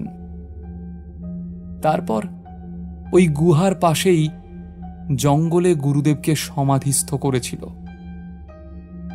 তারপর নিজের চেষ্টায় আজ ভূত ডামর সাধনায় এতদূর এগিয়েছে পবন। এখন শুধু সময়ের অপেক্ষা। ছেলেটা ওর পাতা ফাঁদে পা দিয়েছে, আর কিছুক্ষণেই সন্ধ্যা নামবে। তারপরই ও পুজোয় বসবে, ছেলেটাকে বশীকরণ করবে। সমস্ত আচার নিষ্ঠা ভরে পালন করতে হবে, কোথাও ত্রুটি থাকা চলবে না। ঘরের সমস্ত প্রদীপ জ্বালিয়ে দেয় সে। তারপর জ্বালায় তার প্রিয় ধূপকাঠিগুলো। এই উৎকট গন্ধ অনেকেই সহ্য করতে পারে না, কিন্তু এতে ভারী আবেশ হয় ওর। ফাঁপা করটি তুলে নেয় হাতে, তাতে একটা বোতল থেকে বেশ খানিকটা মদ ঢালে। বজ্রজালে হন হন সর্বভূতান ফট। সেই মদ আকণ্ঠ ঢেলে দেয় পবন। রক্ত জবার মতো লাল চোখে সে নিবিষ্ট চিত্তে তাকিয়ে থাকে ভূত ডামরের মূর্তির দিকে। তার চোখে তখন হাজার নদীর ধারা। ওই ঘরটায় ঢুকে চোখ ধাঁধিয়ে গেল অরুণের। একটা আলো আবছায়া পরিবেশ ঘরটা জুড়ে। চোখটা একটু সয়ে এলে ও দেখল দুজন মানুষের অবয়ব বসে আছে। রনেন ফিসফিসিয়ে ডাকল, হারাধন বাবু, শুনতে পাচ্ছেন? হ্যাঁ, বলুন। চমকে ওঠে অরুণ। এই গলা তো ওর পরিচিত। ইনি তো সেই মানুষ যার গাড়িতে সে গতকাল এসেছে এখানে। কিন্তু কিন্তু এখানে এই ঘরে কি করছে? আর আরেকজনই বা কে? হারাধন বাবু, আপনি এখানে? কি ব্যাপার, এভাবে বসে আছেন কেন এই অন্ধকারে? আর উনি কে? কিছু হয়েছে নাকি? কি হচ্ছে কিছুই তো বুঝতে পারছি না। হারাধন আর সমরেশ মিলে ওকে একে একে সমস্ত ঘটনা খুলে বলল। গতকাল রাতে আবার সমরেশকে নিয়ে অরুণের খোঁজে হারাধনের ফিরে আসা, পবনের হাতে বন্দী হওয়া, তারপর প্রকৃত রনেনের পরিচয় পাওয়া, সব বলল ওকে। হতভম্ব অরুণের মুখে তখন রা কাটছে না। এবার সে নিজেই জড়িয়ে ধরল পাশে দাঁড়ানো রনেনকে। এই বৃদ্ধ মানুষটা অনেকটা ঝুঁকি নিচ্ছেন তার জন্য। তবুও তিনি ওর জ্যাঠা হন। হারাধন আর সমরেশের সঙ্গে তো ওর কোনো সম্পর্কই নেই, শুধু কাল রাতের আলাপ ছাড়া। এরাও শুধুমাত্র ওর জন্য নিজেদের জীবন বাজি রেখেছে। ভেবেই কান্নাটা গলার কাছে দলা হয়ে উঠে আসে অরুণের। পৃথিবী থেকে মনুষ্যত্ব এখনো মুছে যায়নি। এমন আবেগঘন পরিবেশ বেশিক্ষণ চলতে থাকলে ওদের পরিকল্পনাটা গুছিয়ে নেওয়া যাবে না ভেবে মুখ খোলে সমরেশ। এসব পারিবারিক মিলন পরে হবে, আপাতত এখন মুক্তির পথ খুঁজতে হবে। আমি আর হারাদা একটা প্ল্যান করেছি। সেটা কি রকম? শুনুন, আপনি এখন অরুণকে নিয়ে যাবেন ওই শয়তানটার কাছে। আপনিই বলেছেন আজ রাতেই অরুণকে বশীভূত করার কথা ওর। আপনি যাওয়ার আগে আমাদের ঘরের শিকলটা খুলে রেখে যাবেন, শুধু দরজাটা ভেজিয়ে। আমরা সময় মতো ঠিক পৌঁছে যাব। আর অরুণবাবু, আপনাকে একটা কাজ করতে হবে। হ্যাঁ হ্যাঁ বলুন দাদা। ভয় পাবেন না অরুণবাবু, সব কিছু পরিকল্পনা মতো এগোলে আমরা এর থেকে উদ্ধার পাবই। কি করতে হবে আমাকে? আপনাকে ওই শয়তানটা যা যা করতে বলবে তাই করবেন, বাকিটা আমরা বুঝে নেব। আপনি রামায়ণের অহিরাবণ বধের কাহিনীটা জানেন তো? হ্যাঁ জানি। ওই তো রাবণের ছেলে অহিরাবণ রামদের বলি দেওয়ার জন্য যখন সে দেবতার সামনে প্রণাম করতে বলে, তখন রাম বলে, আমি রাজার ছেলে, আমি তো প্রণাম করতে জানি না, তুমি দেখিয়ে দাও কিভাবে করে। যখন অহিরাবণ প্রণাম করা দেখাতে যায়, হনুমান এসে গলা কেটে দেয় তার। এটাই তো? হ্যাঁ, এ ব্যাটাকেও এই চালেই মারতে হবে। আচ্ছা রনেন বাবু, অরুণকে পবন কিভাবে বশীকরণ করবে আপনি জানেন? মানে পদ্ধতিটা কি?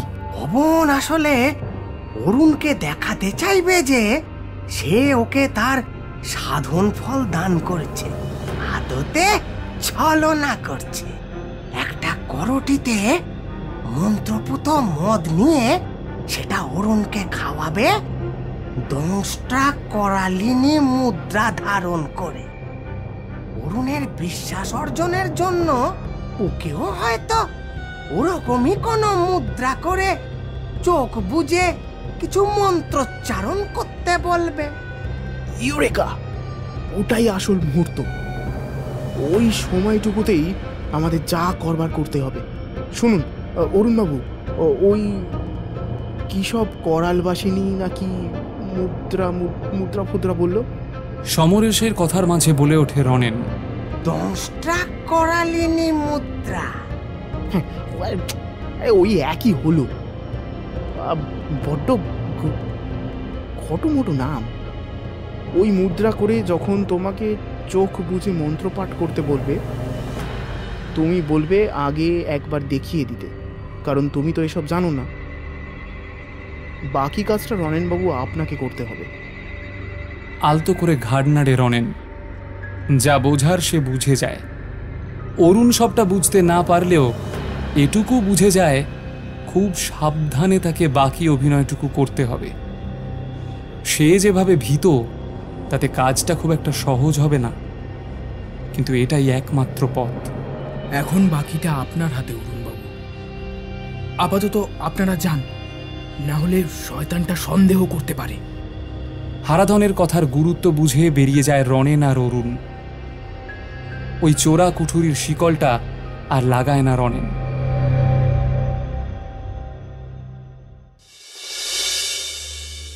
সাধনার ঘরে বসে আছে পবন।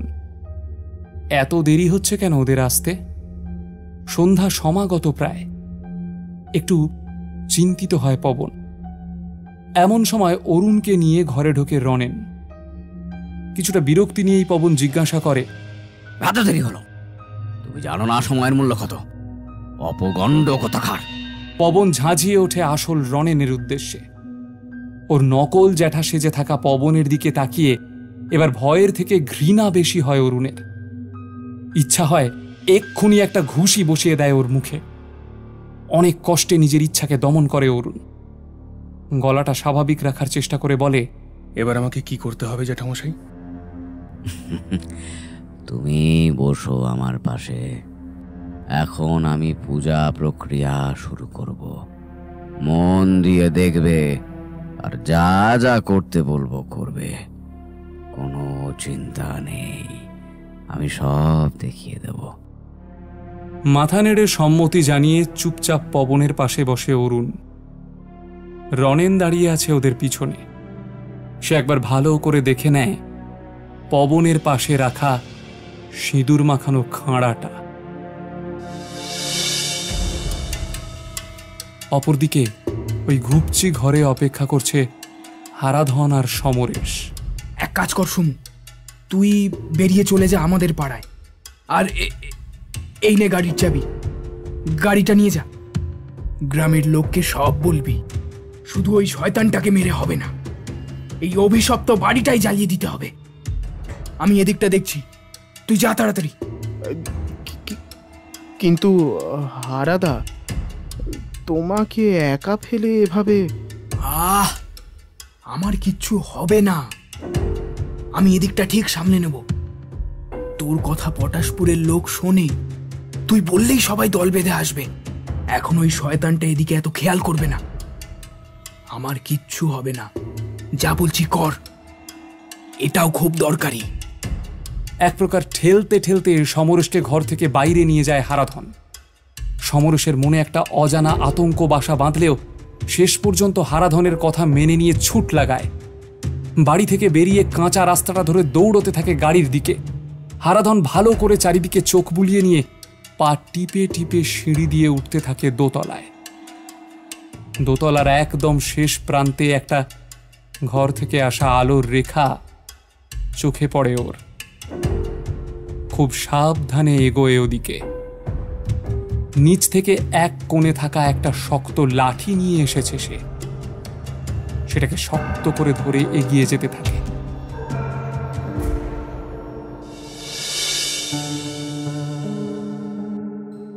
সাধন কক্ষে পবন মুদ্রিত চোখে বিড়বিড় করে কিছুক্ষণ মন্ত্রোচ্চারণ করার পরে শান্ত দৃষ্টিতে তাকায় অরুণের দিকে। অরুণের বুক ঢিপ ঢিপ করছে। উল্কার থেকেও দ্রুত গতিতে ছুটছে ওর হৃদস্পন্দন। সে যেন নিজেই শুনতে পাচ্ছে ওই আওয়াজ। ওম বিকট মুখে ততদ্রংষ্ট্রা করালিনী জলদ্বয় পদাদ গৃহ সর্বযক্ষ ভয়ঙ্করী। বৎস অরুণ, তুমি দংষ্ট্রা করালিনী মুদ্রা বানাও। তারপর আমার বলা এই মন্ত্র উচ্চারণ করে ভগবান ভূত ডামরকে প্রণাম করো। এটা দেবী দংষ্ট্রা করালিনীর স্তব, এতে সিদ্ধি লাভ হয়। তারপর ওই মুদ্রা দিয়েই সামনে রাখা করটির মধ্যেকার প্রসাদ সুধা পান করো তুমি। অরুণ যথাসম্ভব চেষ্টা করতে থাকে যাতে নিজের মনের অস্থিরতা চোখে মুখে প্রকাশ না পায়। ওর ভিতরে তখন এক ভয়ঙ্কর যুদ্ধ শুরু হয়েছে। একদিকে তীব্র ভয় আর আতঙ্ক, অন্যদিকে অভিনয়। সব মিলিয়ে ওর মাথা বনবন করছে। তীব্র শীতেও কপালে জমে উঠেছে বিন্দু বিন্দু ঘাম। ওর মনের ভিতরের চাঞ্চল্যটা যে কোনো মুহূর্তে প্রকাশ হয়ে যাবে। ভয় নেই, যা বললাম তাই করো। আমি আছি তো, ভয় কিসের? তুই আছিস, সেটাই সব থেকে বড় ভয় শয়তান। মনে মনে এই কথা বলে কোনো রকমে নিজেকে স্বাভাবিক রাখার চেষ্টা করে অরুণ বলে, আমি তো এসব কিছুই জানি না জ্যাঠামশাই। আপনি একটু ভালো করে আমাকে দেখিয়ে দিন না আরেকবার। ওই ওই মুদ্রা মন্ত্র আর ওইভাবে হাতের মুদ্রা করে কিভাবে এই করটি থেকে প্রসাদ পান করব, মানে কিছুই বুঝতে পারছি না।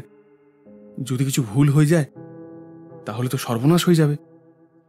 সন্তর্পণে দরজার কাছে এসে দাঁড়িয়েছে হারাধন। আলতো করে উঁকি দিয়ে ভিতরে যা ঘটছে সবটা দেখছিল সে। রনেন আরেকবার পবনের পাশে রাখা খাঁড়াটার দিকে দেখে নিল। বিড়ালের মতো পদক্ষেপে রনেনের পাশে এসে দাঁড়ালো হারাধন। রনেন যাতে ওর হঠাৎ আগমনে কোনো রকম প্রতিক্রিয়া না দিয়ে ফেলে, তাই রনেনের কাঁধটা চেপে ধরে মুখে তর্জনী দিয়ে চুপ করে থাকার ইশারা করল। পিছনে অন্ধকারে প্রায় মিশে দাঁড়িয়ে থাকল সে। অরুণের কথা শুনে পবন ভাবল, সত্যি যদি ওই মুদ্রায় করটিটা তুলতে গিয়ে মন্ত্রপুত সুরাটা পড়ে যায় তার হাত থেকে, তাহলে ওর বশীকরণের সমস্ত পরিকল্পনাটা ভেস্তে যাবে। তাই সে অরুণকে উদ্দেশ্য করে বলল, আমি একে একে দেখাচ্ছি, তুমি আমার সঙ্গে করো। এই দুই হাত মুঠো করে কাছাকাছি এনে করে আঙুল দুটোকে একে অপরের সঙ্গে জড়িয়ে দাও। তারপর দু হাতেই এই তর্জনী প্রসারিত করো আর নিজের মুখে ঠেকাও, আমি যেমন দেখাচ্ছি। হ্যাঁ, এইবার এই অবস্থাতেই ষষ্ঠাঙ্গে প্রণাম করো। দু হাতের প্রসারিত তর্জনী দিয়ে ওই করটি তুলে প্রসাদ পান করো। রনেন মনে মনে প্রস্তুত হচ্ছে। অন্তিম খেলা শুরু হয়ে গেছে। এবার এই শয়তানের হাত থেকে নিষ্কৃতি পাওয়ার সময় এসে গেছে। আপনি একটু দেখিয়ে দিন না জ্যাঠামশাই, কিভাবে 2 তর্জনী দিয়ে করটিটা তুলবো। মানে আমার না খুব ভয় করছে, যদি পড়ে যায়। হ্যাঁ, বড্ড ভীতু তুমি। এবার কি প্রণামটাও দেখিয়ে দিতে হবে নাকি? বিরক্তি সত্ত্বেও অরুণকে আবারও দেখিয়ে দেওয়ার জন্য দংষ্ট্রা করালিনী মুদ্রাতেই করটিটা 2 তর্জনী দিয়ে খুব সাবধানে ধীরে তুলে নিল পবন। আর সময় নেই, কিন্তু রনেন তখন বুঝতে পারছে না কিভাবে তুলবে পবনের পাশে রাখা খাঁড়াটা। পবন তো বুঝে যাবে। ভ্যাবাচেকা অবস্থায় দাঁড়িয়ে আছে সে। অরুণ আর চোখে তাকিয়ে রনেনের দিকে চোখের ইশারা করে, কিন্তু রনেন যেন হতভম্ব হয়ে গেছে। হারাধন নিচু স্বরে রনেনকে বলে, এটাই সময়, খাড়াটা তুলুন। হুঙ্কার দিয়ে ওঠে পবন। চকিতে হাওয়ার বেগে উঠে ঘুরে দাঁড়ায় সে। তার রুদ্রমূর্তি দেখে রনেন তখন ভয়ে থরহরি কম্প। হারাধন বুঝে যায় তাঁদের পরিকল্পনার তরি তীরে এসে ডুবতে বসেছে। সেও পাল্টা গর্জে ওঠে, আজকেই তোর শেষ দিন শয়তান। হারাধন হাতের লাঠিটা নিয়ে ঝাঁপিয়ে পড়ে পবনের ওপর, কিন্তু পবন অসাধারণ ক্ষিপ্রতায় সেই লাঠিটা ধরে সজোরে একটা লাথি মারে হারাধনের পেটে। ছিটকে ঘরের বাইরে পড়ে সে। পবনের চোখে তখন আদিম হিংস্রতা। এসব ছুঁচোদের জন্য তার কোনো তন্ত্রশক্তির দরকার নেই। 2 হাতই যথেষ্ট। এক হাতে সজোরে টিপে ধরে রনেনের গলা। মাটি থেকে কয়েক ইঞ্চি উপরে তুলে ধরে সে রনেনকে। 2 হাতে নিজের গলা ছাড়ানোর জন্য আপ্রাণ বৃথা চেষ্টা করতে থাকে রনেন। আমার বিরুদ্ধে ষড়যন্ত্র করবি? বড় সাহস! আমার এতদিনের সাধনাকে নষ্ট করতে এসেছিস হারামজাদা! আজ তোদের জীবনের শেষ দিন। ভগবান ভূত ডামর খুশি হবেন তোদের বলি পেয়ে। লাথি খেয়েও দমে যায়নি হারাধন। পেটে অসহ্য ব্যথা, যেন একটা হাতি ওর পেটে পা তুলে দিয়েছে। তবুও কোনো রকমে উঠে দাঁড়ায় সে।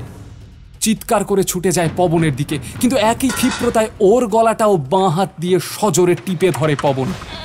যেন বিশাল বড় কোনো পাইথন নিজের সর্বশক্তি দিয়ে ওদের পেঁচিয়ে ধরে দুমড়ে মুচড়ে দিতে চাইছে ওদের গলাটা। পবনের শরীরের এই অমানুষিক শক্তির সঙ্গে পাল্লা দেওয়া ওদের দুঃসাধ্য। চোখ ঠিকরে বেরিয়ে আসতে থাকে হারাধন আর রনেনের। এত দ্রুত ঘটনা প্রবাহে হতভম্ব হয়ে গেছিল অরুণ। সিনেমার মতো পর পর ওর চোখের সামনে ঘটে যাচ্ছিল দৃশ্যগুলো। নিশ্চল হয়ে বসেছিল সে, যেন জমে গেছে। কি করবে, কিভাবে করবে, কিছুই ওর মাথায় তখন কাজ করছে না। যেন ঘোরের মধ্যে চলে গেছে। শুধু দেখতে পাচ্ছে ওকে বাঁচাতে এসে 2জন মানুষ এখন জমের সঙ্গে লড়াই করছে নিজেদের শেষ প্রশ্বাসটা রক্ষা করতে। খাঁড়ার দিকে তাকায় অরুণ, কিন্তু সাহস কুলোচ্ছে না তার। আর যাই হোক, সে মানুষ খুন করতে পারবে না। কিন্তু ওর জ্যাঠামশাই আর হারাধন আজ ওর জন্যই মৃত্যুর দিকে এগিয়ে চলেছে।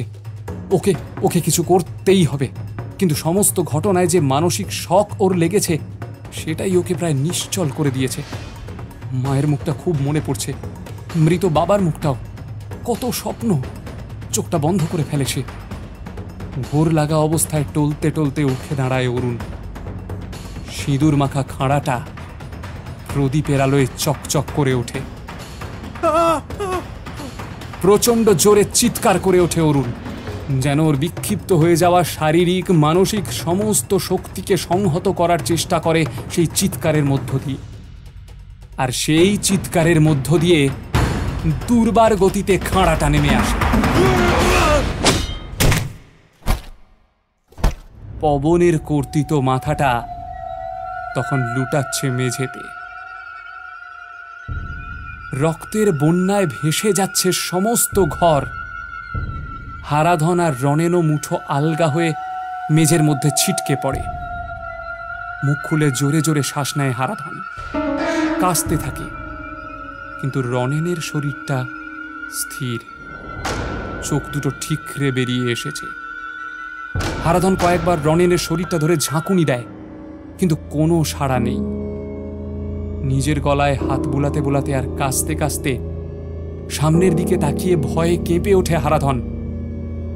চিৎকার করে কাঁদতে কাঁদতে পবনের কবন্ধ দেহটার ওপর অবিরাম খাঁড়ার আঘাত করে চলেছে অরুণ। ছিন্ন ভিন্ন হয়ে যাচ্ছে পবনের শরীরটা। দৌড়ে গিয়ে অরুণকে জড়িয়ে ধরে হারাধন, কিন্তু অশান্ত অরুণ শান্ত হচ্ছে না। কোনো রকমে অরুণকে টেনে সরিয়ে আনে হারাধন, চেপে ধরে ওকে বুকের মধ্যে। শিশুর মতো চিৎকার করে কাঁদতে থাকে অরুণ। ওর পিঠে মাথায় হাত বুলিয়ে দিতে দিতে হারাধন বলে, শান্ত হও অরুণ, অরুণ শান্ত হও, শয়তানটা আর বেঁচে নেই। আমরা জিতে গেছি অরুণ। তুমি শুধু নিজে বাঁচোনি, গোটা পটাশপুরকে ওই শয়তানটার কবল থেকে বাঁচিয়েছো। শান্ত শান্ত হও ভাই, শান্ত হও। আমাদের এক্ষুনি চলে যেতে হবে। সমরেশ হয়তো এক্ষুনি লোকজন নিয়ে চলে আসবে। এই গোটা বাড়িটা জ্বালিয়ে দেব আমরা। চলো চলো চলো ভাই, সময় নেই, এখনই বেরোতে হবে। শান্ত হও ভাইটি আমার, শান্ত হও। জ্যাঠামশাই কই? উনি ঠিক আছেন তো? তিনি আর বেঁচে নেই অরুণ। আবারও চিৎকার করে কেঁদে ওঠে অরুণ। ছুটে যায় রনেনের স্থির দেহটার কাছে। সেটাকে জড়িয়ে ধরে বাচ্চাদের মতো কাঁদতে থাকে। জোর করে টেনে তুলে অরুণকে বাইরে নিয়ে যাওয়ার চেষ্টা করে হারাধন। আমি জ্যাঠামশাইকে এখানে ছেড়ে কিছুতেই যাবো না। আরে ছাড়ো, তুমি কিছুতেই না। আমাকে বাঁচাতে গিয়ে তিনি নিজে মারা গেলেন।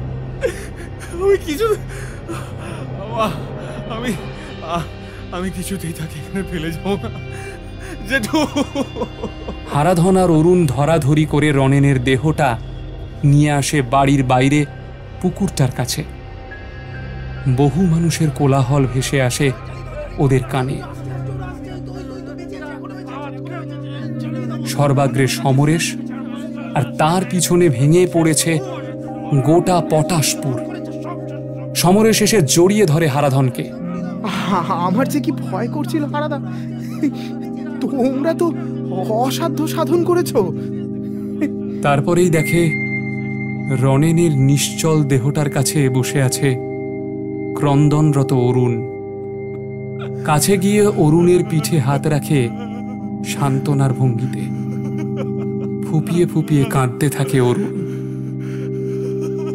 তারপর গোটা বাড়িটাই জ্বালিয়ে দেওয়া হয়। দাউ দাউ করে জ্বলতে থাকে পবনের কবন্ধ দেহ, ভূত ডামরের মূর্তি আর পবনের তন্ত্রের সমস্ত সরঞ্জাম। টানা 2 দিন ধরে জ্বলেছিল সেই আগুন। পটাশপুর শ্মশানেই রনেনের অন্ত্যেষ্টি করে অরুণ। তবে এখনো কেউ ওই পোড়া বাড়ির দিকে যেতে সাহস করে না।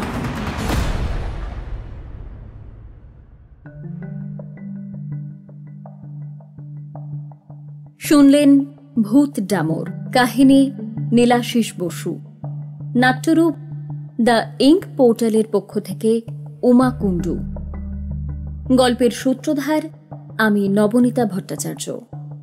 বিভিন্ন ভূমিকায় কণ্ঠ দিয়েছেন কথক সৌরভ রায়, অরুণ জয় মহাপাত্র, হারাধন শুভ ভদ্র, রনেন ব্যানার্জি ওরফে নকল পবন সৌভিক মুখোপাধ্যায়, পবন ওরফে নকল রনেন শুভারুণ বসু, সমরেশ অঙ্কুর চক্রবর্তী, ভৌতিক কণ্ঠ নীলাশিস বসু, শব্দগ্রহণ স্টুডিও টেল ও গ্রাফ, সম্পাদনা আবহ নির্মাণ ও সঙ্গীত পরিচালনা Kabinagar studio, poster design RD creation, সমগ্র পরিকল্পনা ও পরিচালনা সৌরভ। আমাদের সৃজন আপনাদের ভালো লাগলে গল্পটা লাইক, শেয়ার এবং চ্যানেলটিকে সাবস্ক্রাইব করে দেবেন প্লিজ। কমেন্ট করে আপনাদের মতামত জানাবেন। ফিরছি আগামী সপ্তাহে অন্য গল্প নিয়ে। ভালো থাকুন, ধন্যবাদ।